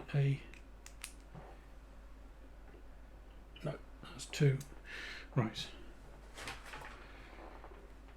Give me 2 minutes, folks. I need to go and grab another screwdriver from the car.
Right, we have a screwdriver. I knew where that one was because we found it under the passenger seat when I had the paint spillage. You can still see some signs of paint on the end there. So it is. I put it in the glove box and forgot all about it. So anyway, on with prizing at the slot. Oh, doesn't bloody fit. It does if you put it in sideways, but that's not going to help very much, is it?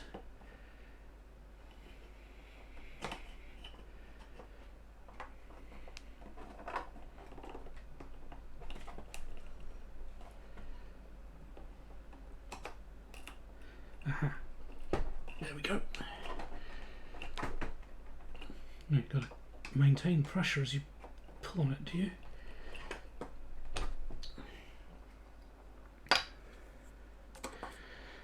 It is cob.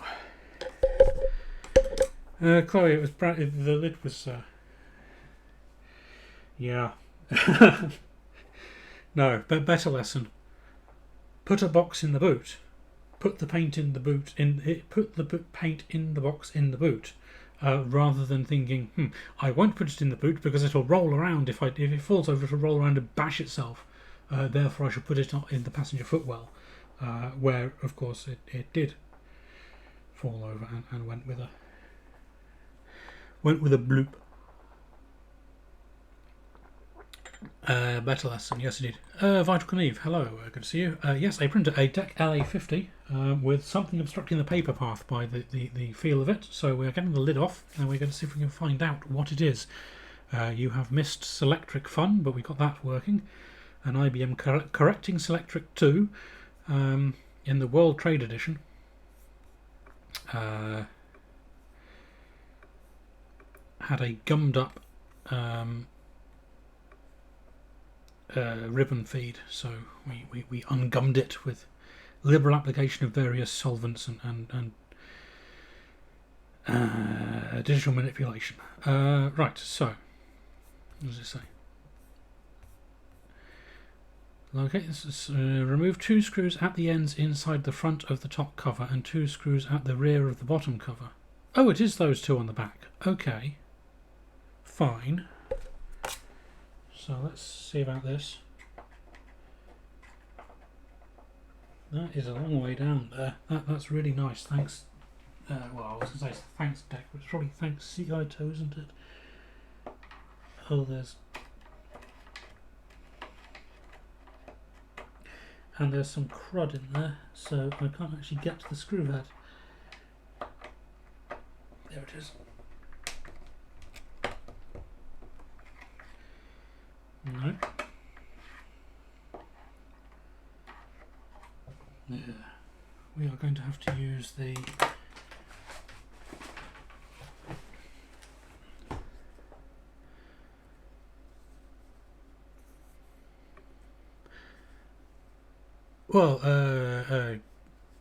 enjoy that sword dead insects. Good to see you as always. Hope this has been hope this has been the stream. Let's put it that way. And I shall catch you next time if you don't make it back. RHK, no, it depends which generation Z4 you're talking about. The E85 first gen, I don't know about actually. The E89 second gen has the boot, the roof folds into the boot and takes up quite a bit of space, but mine is the G29 third gen, and it has its own compartment, and it actually has quite a, or for a roadster, quite a sizable boot. In fact, it's a more convenient sized boot than the one in the 2 Series convertible that I was going to buy originally, except I managed to secure apparently what was the last build slot for the UK for the F23, and then the week it was due to be built they decided actually they weren't going to build it after all, so that was unfortunate. So I bought the Z4 instead, and it turns out that in the F23 you had to worry about, if you had the roof retracted, it ate into the boot space, and if you were using all of the boot space it would lock the roof up, which was unfortunate. But I thought I could live with it. And then in the Z4, or the G29, you don't have to worry about that at all.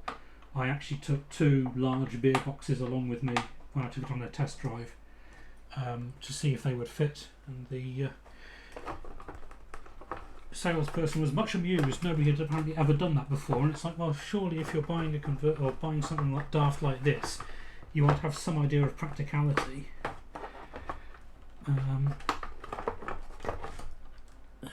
Oops, I have missed a step, and I have left Safari all over the thing, so you can't see what I was doing anyway. Remove the 2 screws, yes. Pressing the carriage stop switch side tabs, figure 6.4, pull the switch out of its holder. There. Pull the switch out of its holder. Right. Unplug the panel connector from the PCB. There. Okay. So this is going to be awkward if you can't get the lid off first, but okay. God, it's 8 o'clock. Oh no, we're fine.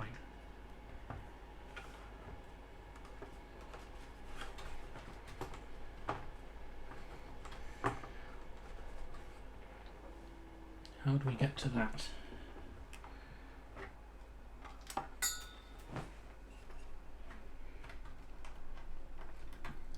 Is there a catch on it?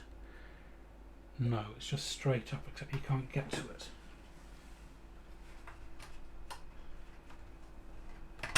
There we go. Ah, and that's why you need to remove the switch.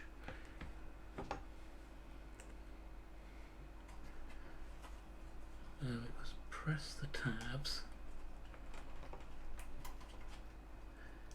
There we go.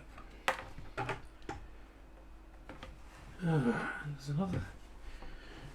Well, this was not designed to be a quick turnaround, so unplug the ground clip from the top cover.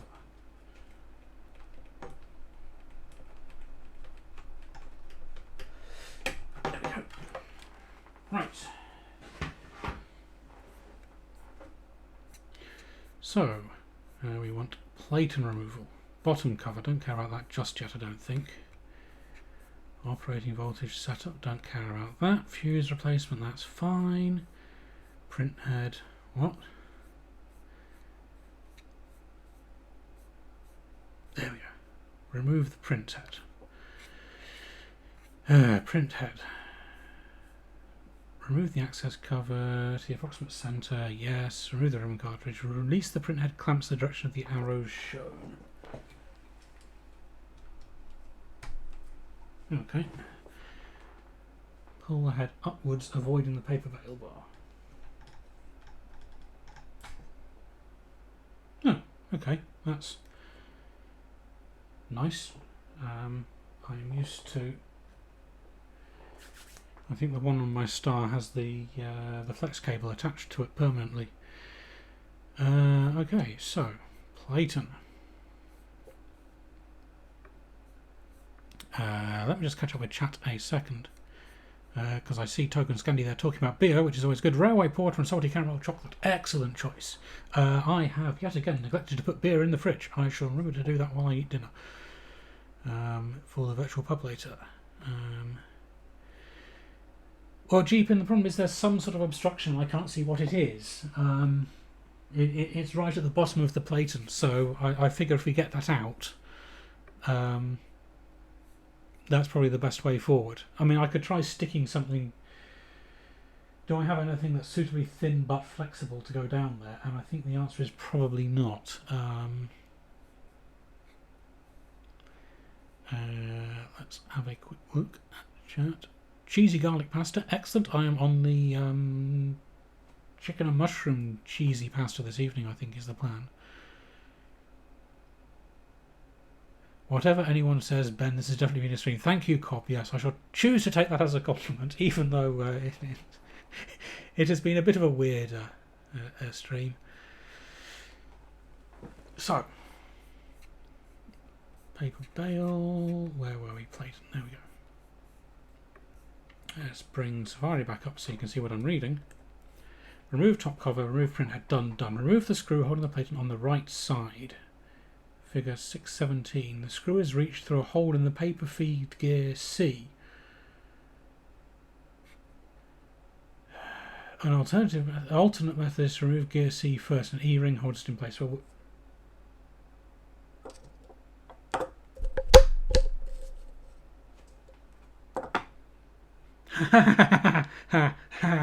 we forgot to replace the bits I took out of the Selectric to get better access to that gear. Don't let me forget that at the end of the stream. Right, we need to find a hole in paper feed gear C. Figure 617. There we go.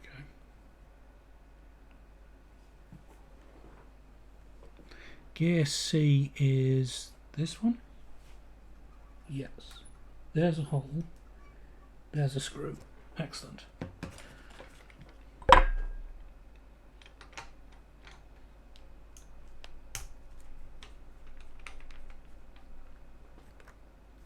Can you see what I'm doing? You cannot see what I'm doing.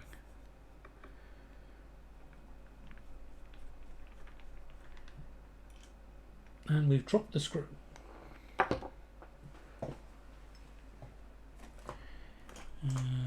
Tweezers. Well, there's the safety cap I was looking for my knife earlier in the week. There it is.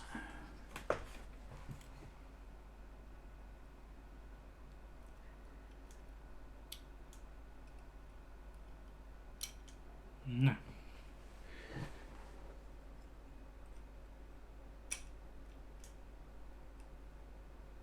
Come on.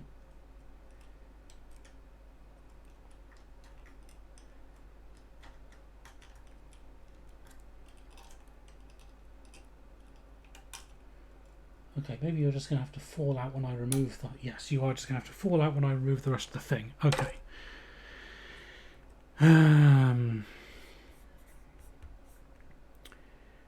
Remove the screw holding it on the left-hand side. Okay.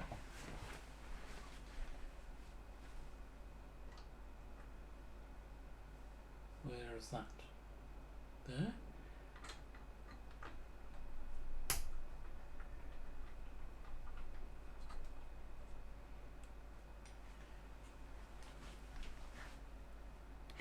Pull the bail bar away, remove paper feed gear D, and E-ring holds it in place. You've got to be kidding me.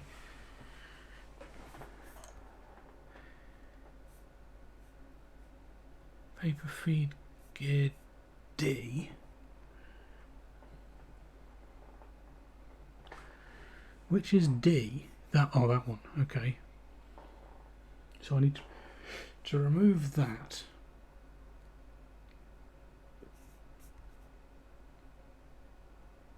Remove the right and left screws that hold the paper. This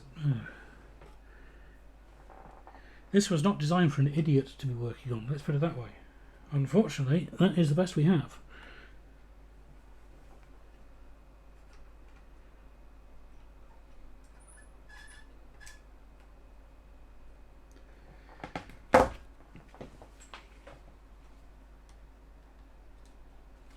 I am going to attempt to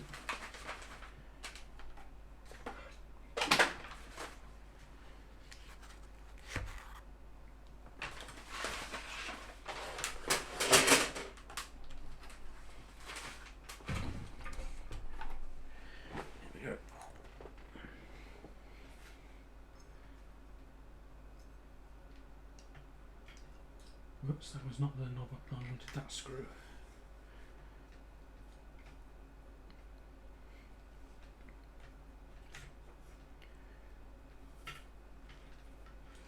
So we need to remove this E-clip on this one.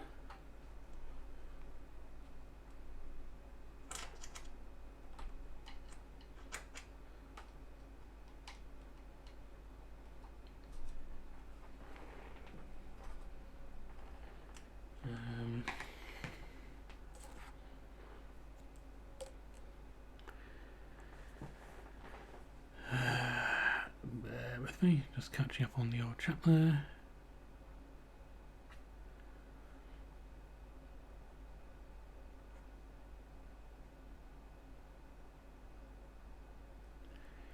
Yeah, an access cover on the bottom would be nice, Cheapin.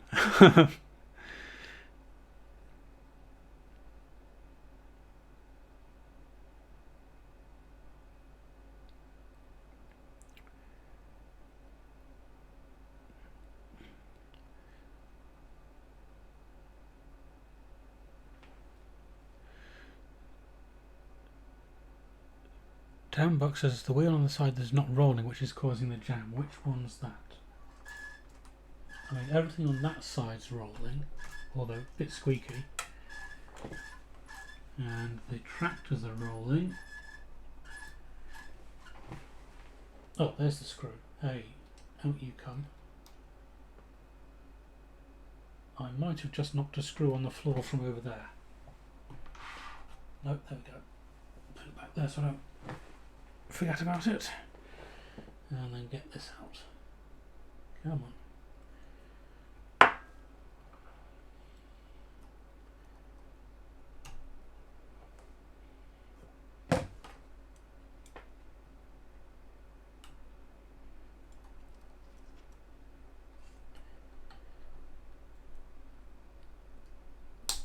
No, I'm not doing that with my good tweezers.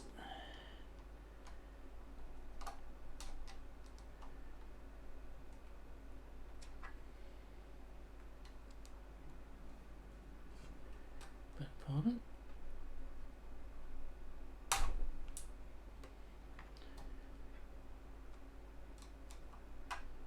Okay, why? There we go.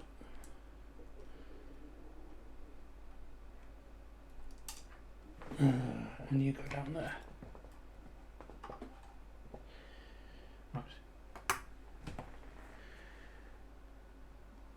Just to correct you there, Chloe, I have to say, I am an idiot. I completely forgot that E-clips go off by sliding forward rather than pulling apart. Anyway, so that was step.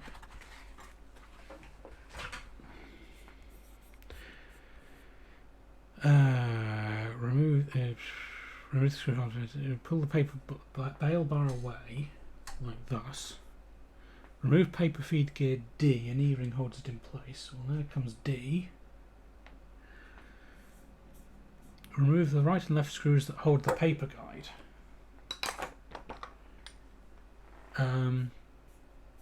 Any nice diagram on that? No. Paper guide there.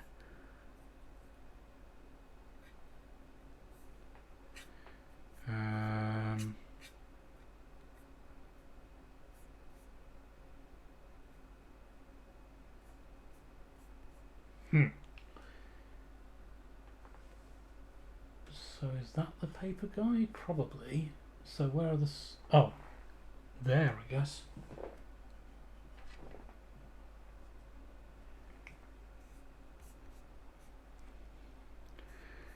Shaft holder. Oh no, I see the screw marks now. Okay, hang on. We are looking for the screw here next to the word bail bar, and that one there that goes in between gears, so it's behind gear D. Is that a screw?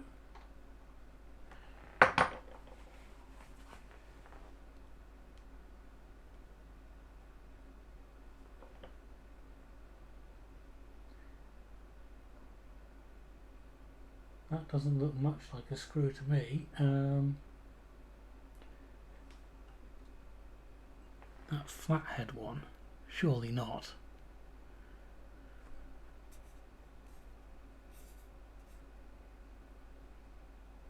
E-ring.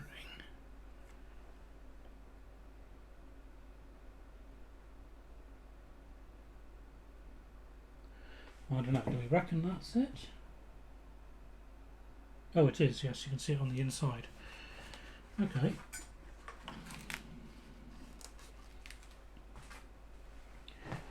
I think we're going to find out what's under the plate in here, and then it is going to be time, because otherwise you're going to take offence at the assorted noises my stomach is making. That was not turning.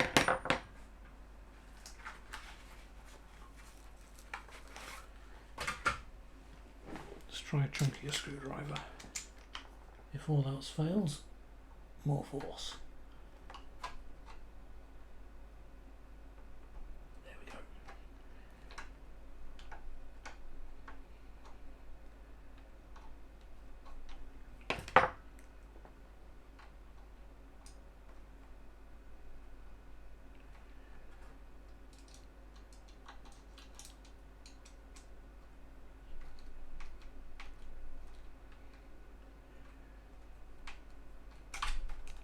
God, this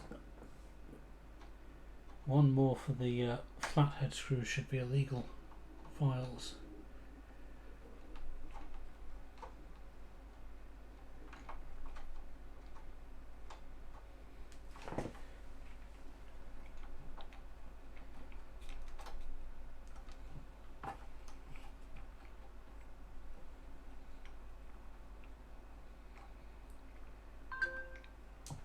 Go. Wonder what that noise was. And there's one more like that at the back.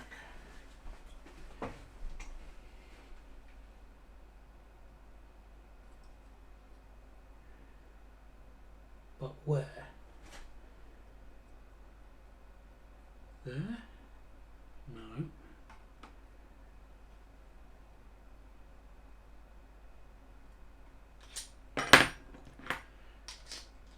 The one at this side is actually Phillips, so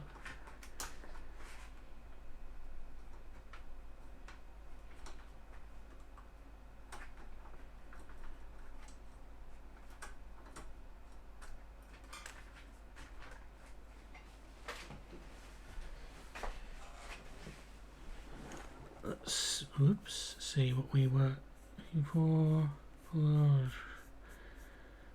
Remove the paper plate and the paper cut at the same time.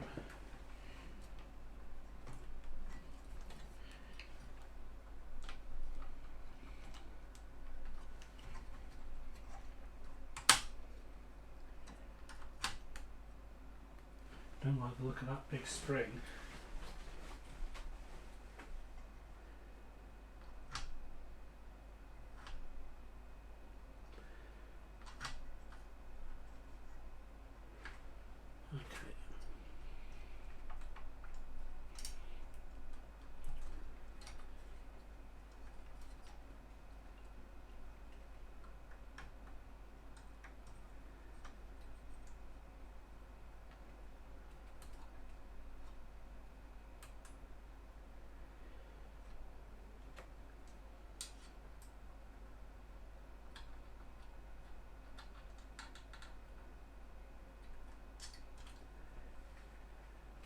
What on earth?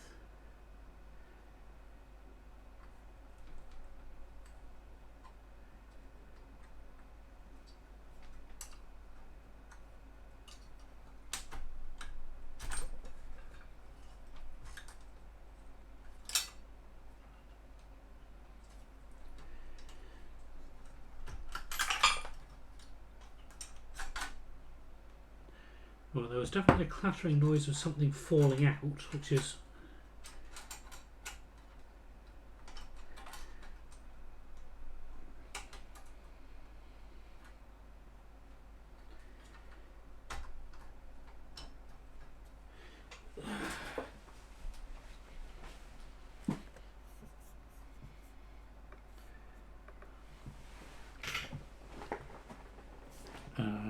let me remove.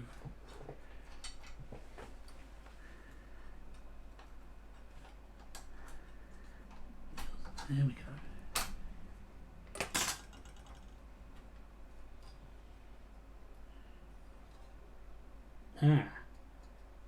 It might have actually been binding on the paper out switch. So let me just have a quick catch up on chat.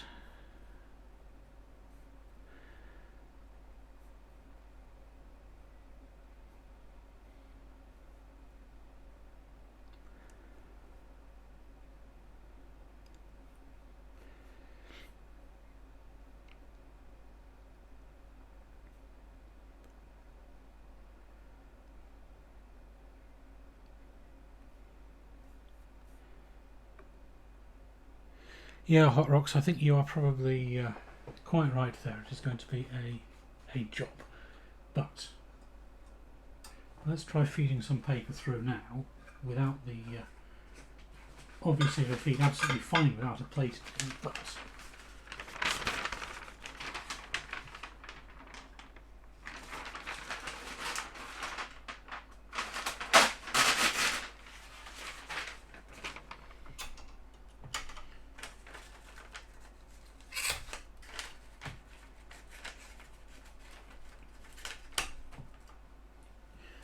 So we'll,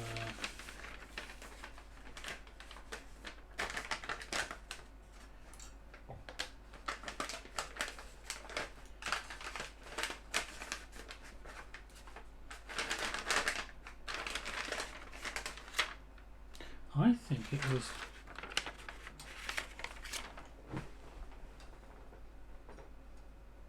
binding on the paper detector switch, which isn't moving very easily.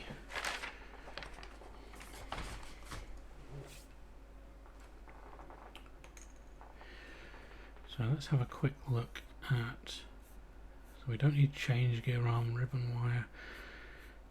Start paper out. Oh, which model is this?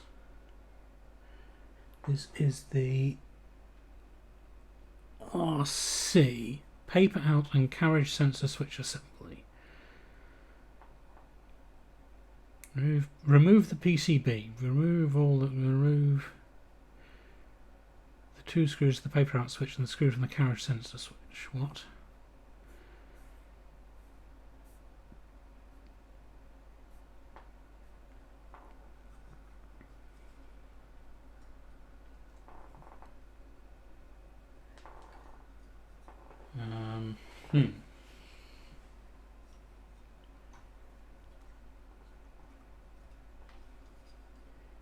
Right, to get to that you have to go in from the bottom by the looks of it. Well, let's give it a shot anyway, see what happens. What can possibly go wrong?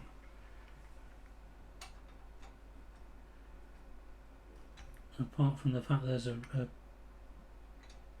witness mark. Oh, it's Loctite. Oh dear. Okay.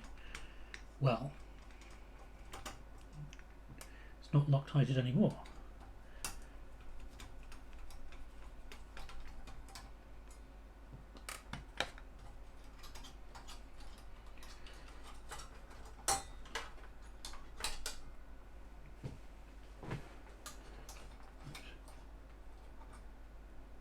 Whoops.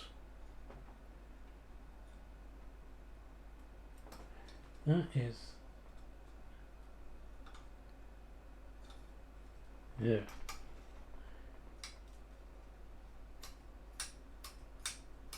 That's better. That was thoroughly stuck. So let's bring back the WD-40.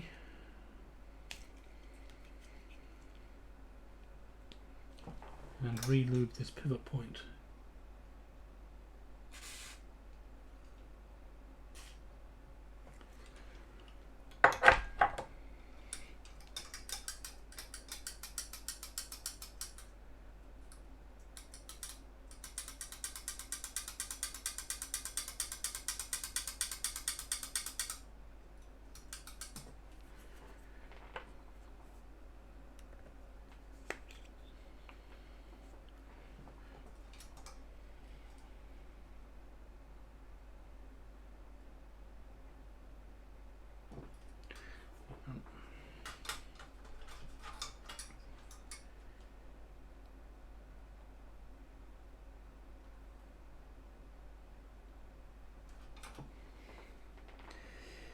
Ugh, making a right mess of that with the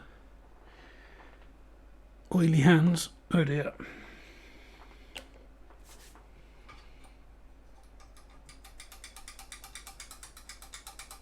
Well, at least that's moving now, which will help. So let's see if we can fiddle it back in under the structure here.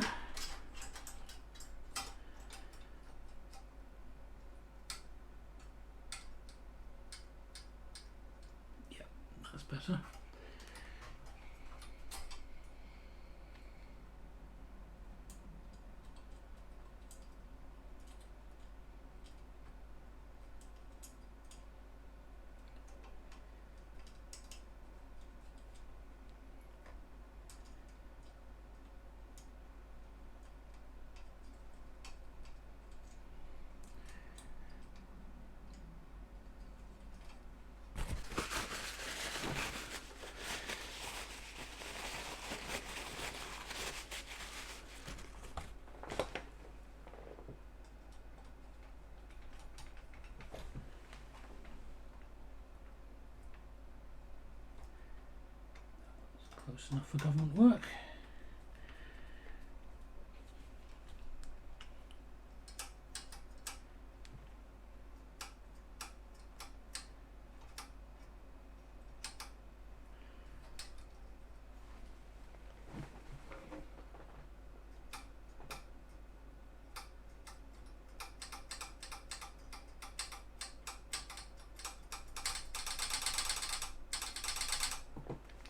That looks better. I shall just have a quick look at chat, see what you're all being absolutely disgusting about.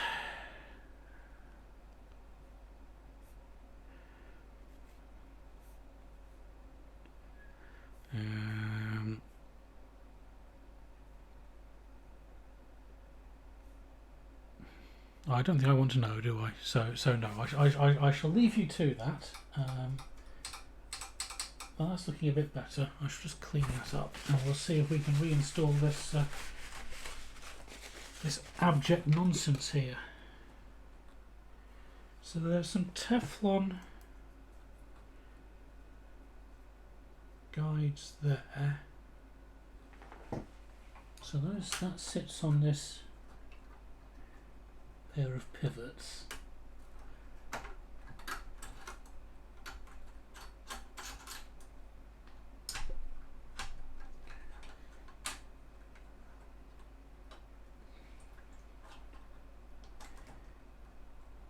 Come on. There and there.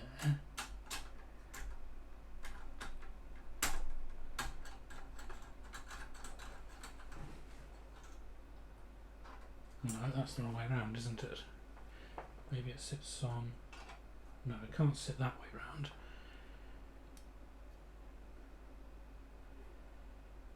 That has to go thus. And then those were screwed in down here somewhere. Right, yes, okay.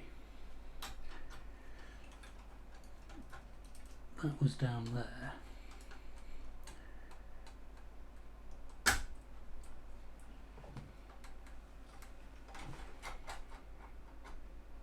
Yeah, right.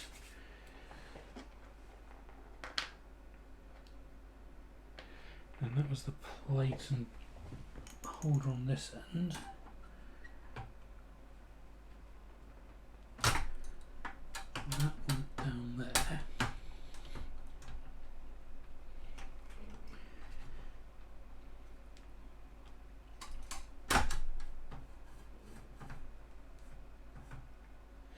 Right. Okay, we've got it sufficiently back together that we can try feeding some paper through it at least.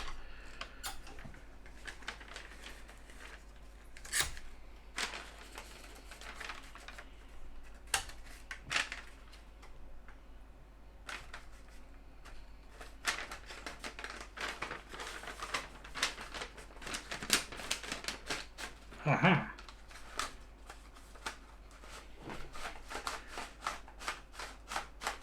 Success for the most part.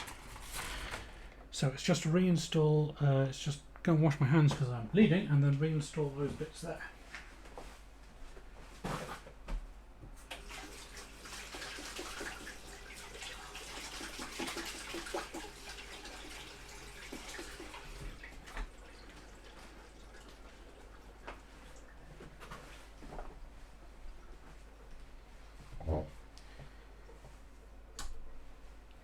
So that is the plate and holder at this end. Let's get the small screws in first actually.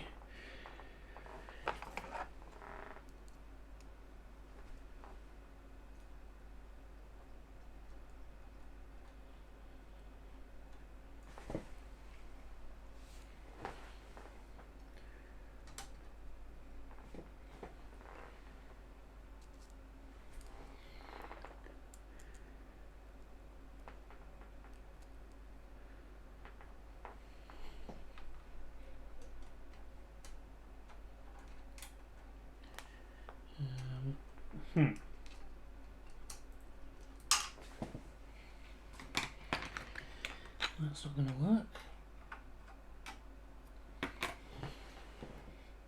Which one of you two was this through? Lower one, I think.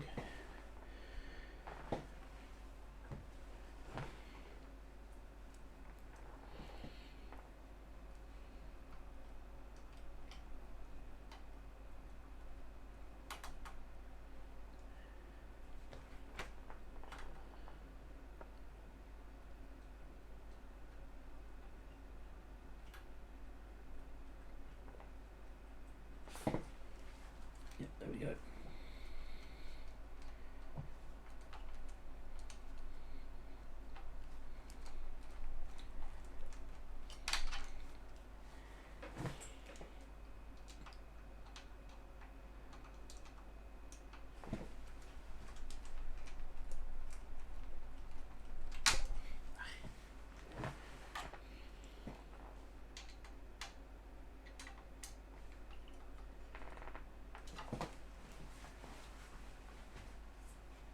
Well, we might as well do everything at one end first and then the other, mightn't we? So that goes there, and that one comes.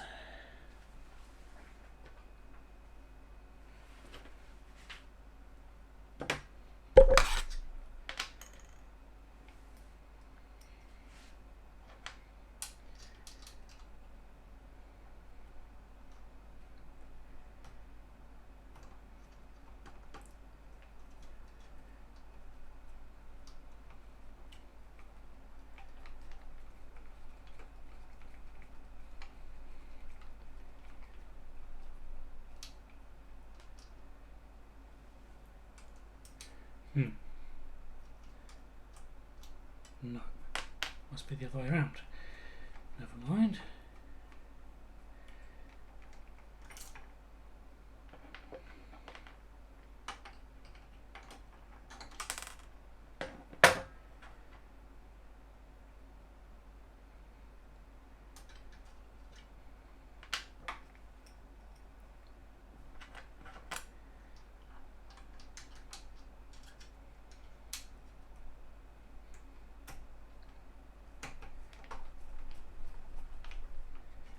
There we go.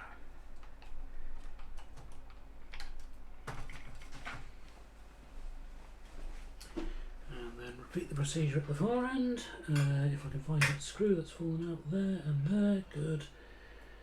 So that one goes in there.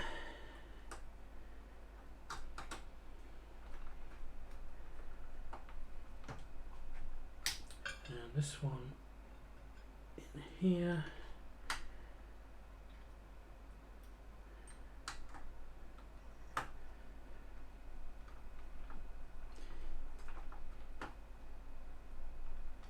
Right.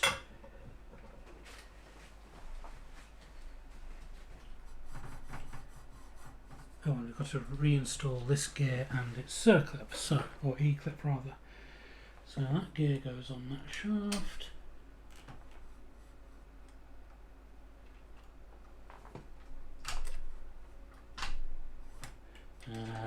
Huh.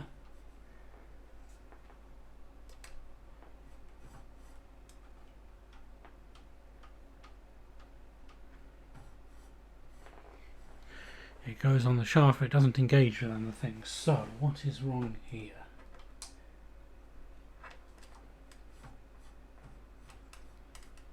I must have the plate in the wrong place somehow. So,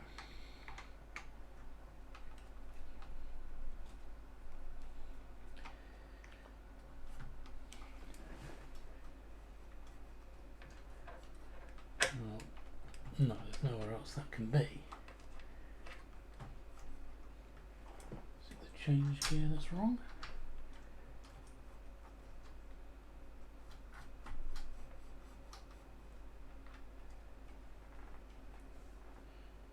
Or does that go in that way?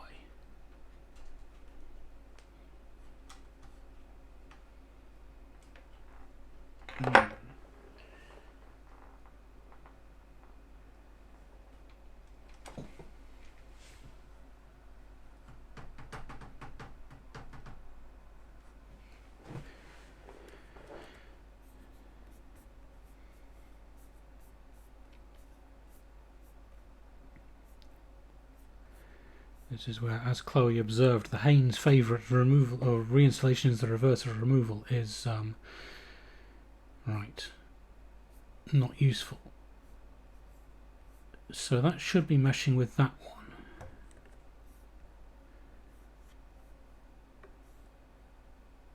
Me no, what me no. So the plate and gear here is not meshing with this one below.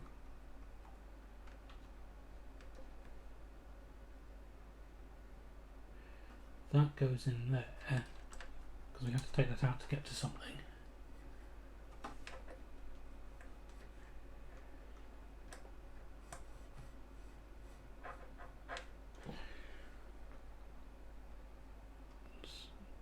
So why is that? I do apologise, Jeepin. It is a nasty habit, isn't it, reading chat?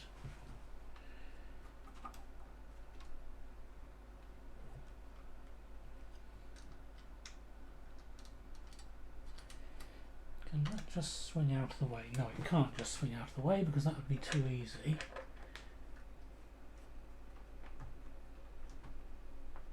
Aha! You just have to push it all the way home.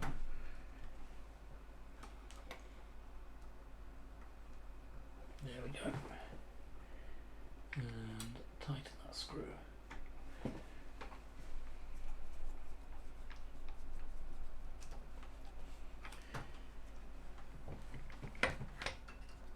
So now we attempt to feed it some paper again.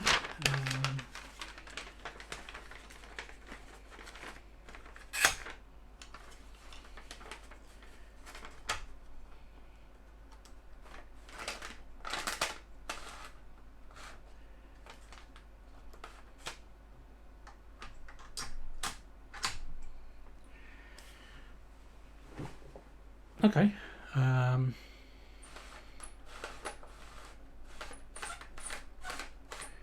We appear to be in a reasonable position now, so we'll put the lid back on because it does need the front panel to run, unfortunately.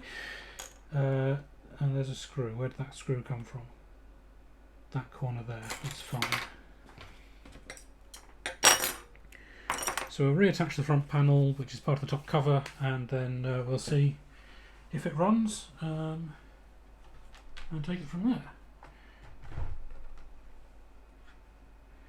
So there is a screw somewhere for that corner. Where's it gone?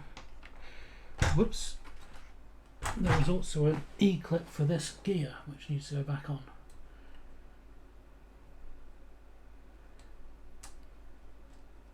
There we go. It could do with some lubrication somewhere, but we'll worry about that once it's working.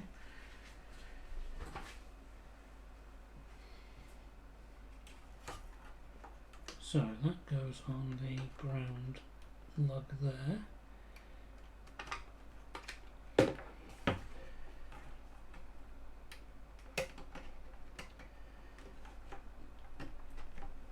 That goes, ouch, what did I just, oh that, okay fine. That has to go in there somehow.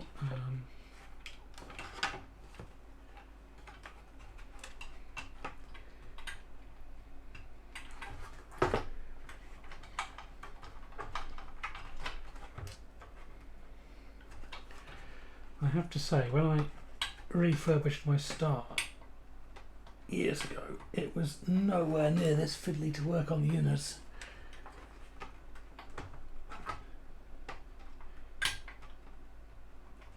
I mean, the lid came off in basically one go and everything was right there to be poked and fiddled with as needed.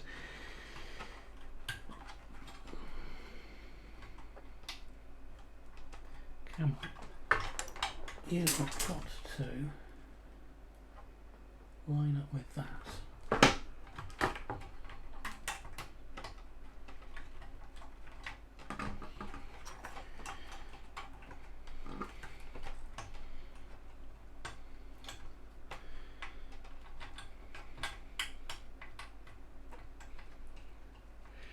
I would go as far as to say this is an actively hostile design to work on.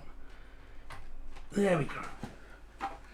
Right, and then that goes through there, like thus, and then clip that there, put that on there.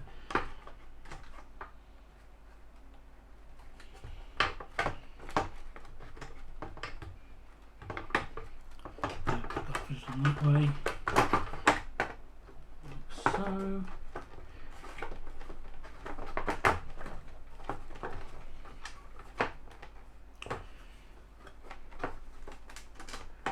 What's the problem back here?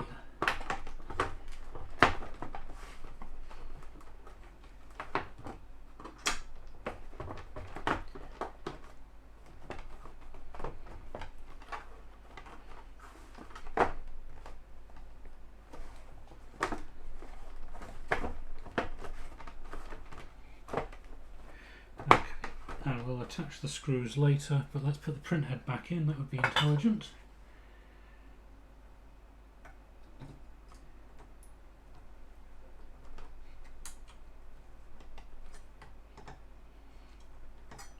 Oh, it's in a rubber noise reduction mount, okay.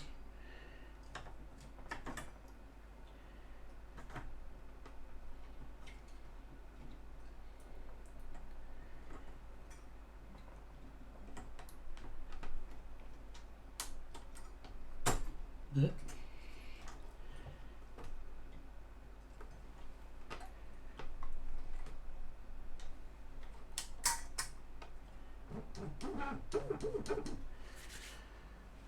Oh god, you couldn't see what I was doing, never mind.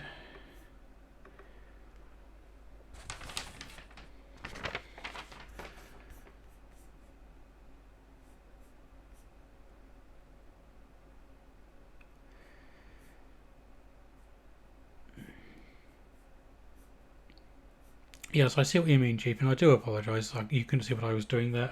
But yeah, the cable for the front panel is, it runs through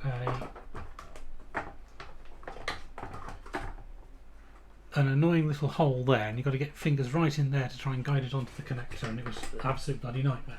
But anyway, done now, so we've just got to get the lid back on, tuck those cables away. That might be what it was fouling on earlier.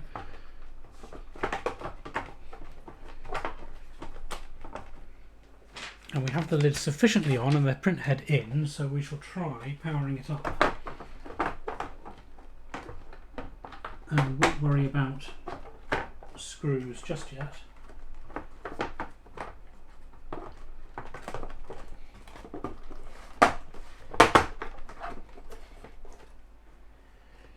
So we need paper.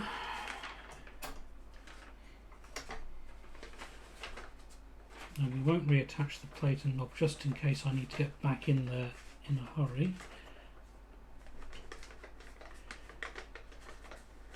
These are not even very nice teeth on the tractors, to be fair.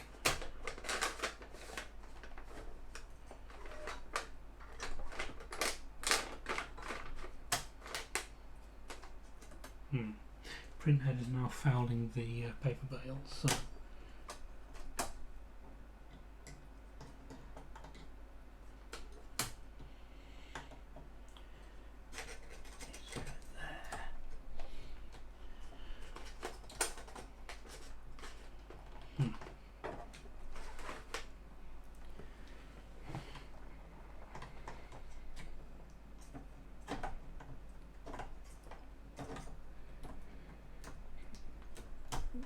cool.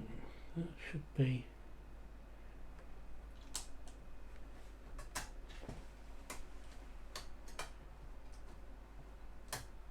I don't know how well this is going to work. I think the print head is in the wrong spot.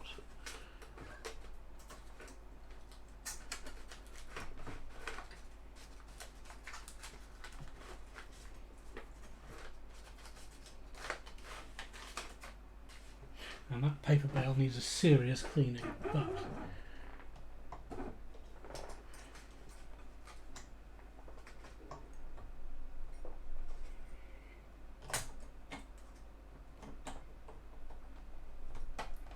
let's just double check there isn't a trick to getting the print head back in. 1 second. Print head.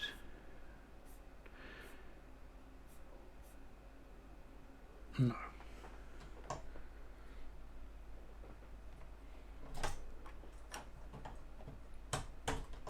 Aha. we go. Print head back where it should be.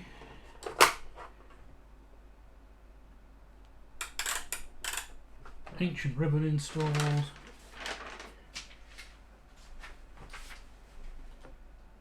Power off.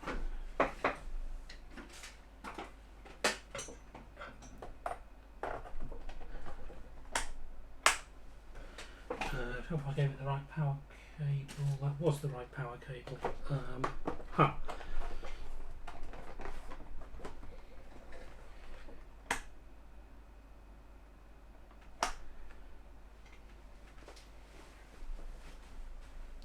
Why do we have no ready light? Is it because I need to put the noise cover back on? Ready fault.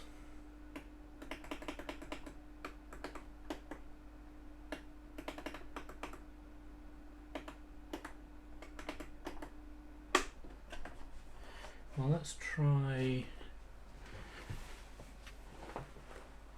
Where was the self-test?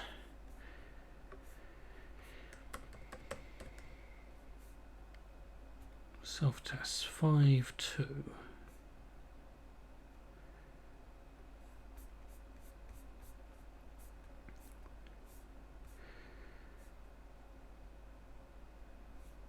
Self-test paragraph 3.2.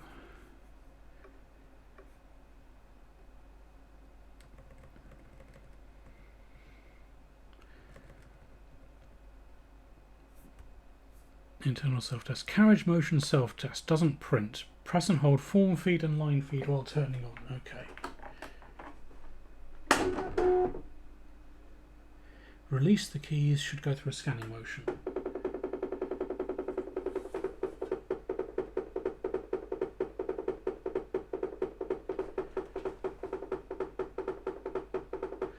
Well, it's got a beat to it.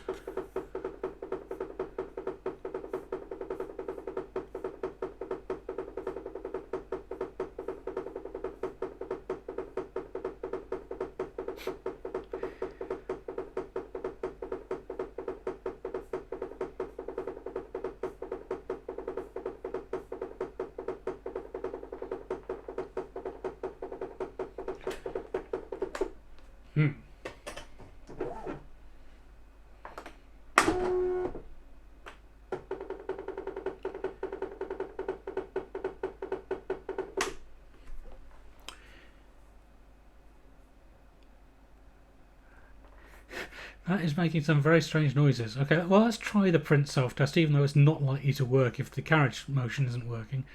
Press and hold form feed and turn it on. Fault. If there is a failure, the fault light flashes or the test stops. Right, okay.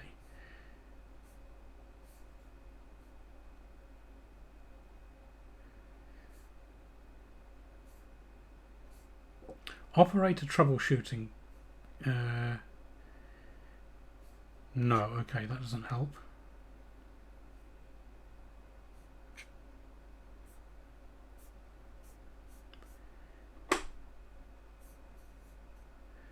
You feel free, Swarm of Dead Insects. In fact, if you want, I'll try and get a cleaner version of it later for you, if you want.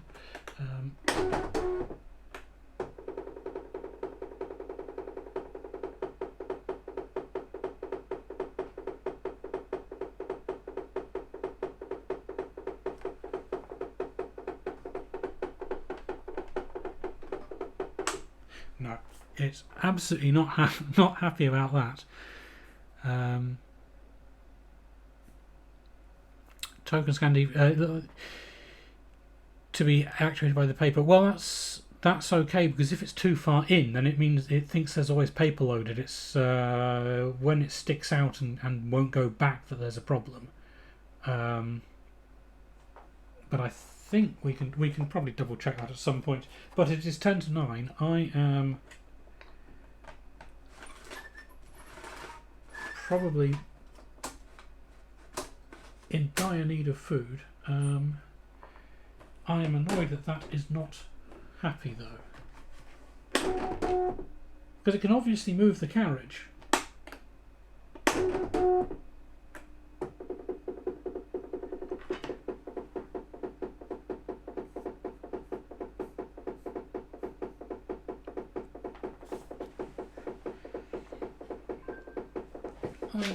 This is strange, look.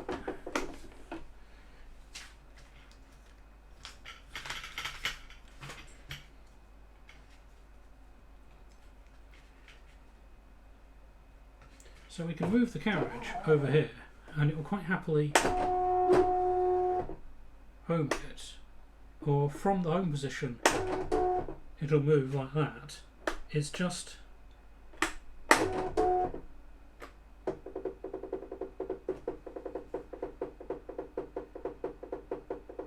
that is bizarre. I wonder if the ribbon is... No, it sounds far too mechanical to be the ribbon's fault.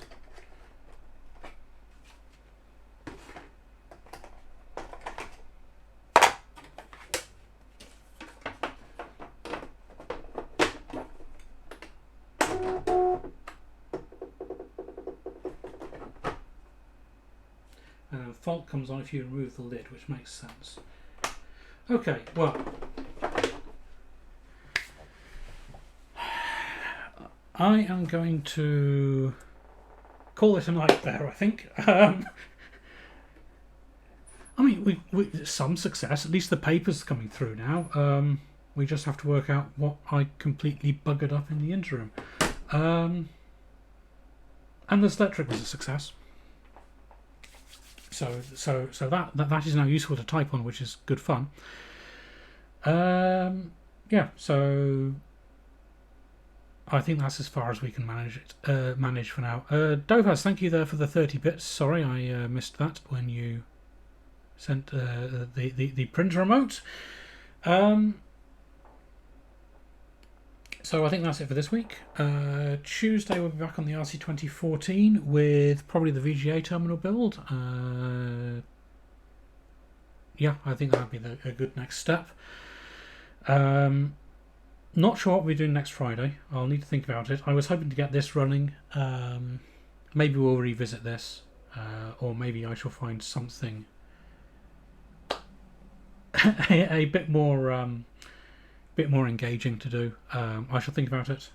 But yeah, join me Tuesday, next Friday, whichever. Thanks all for watching. Thanks for the various cheers and bits and whatnot. And I can't hand you over to Shelby, he's not streaming. Can't hand you over to Majenko because he's off singing. So I shall just catch you next time.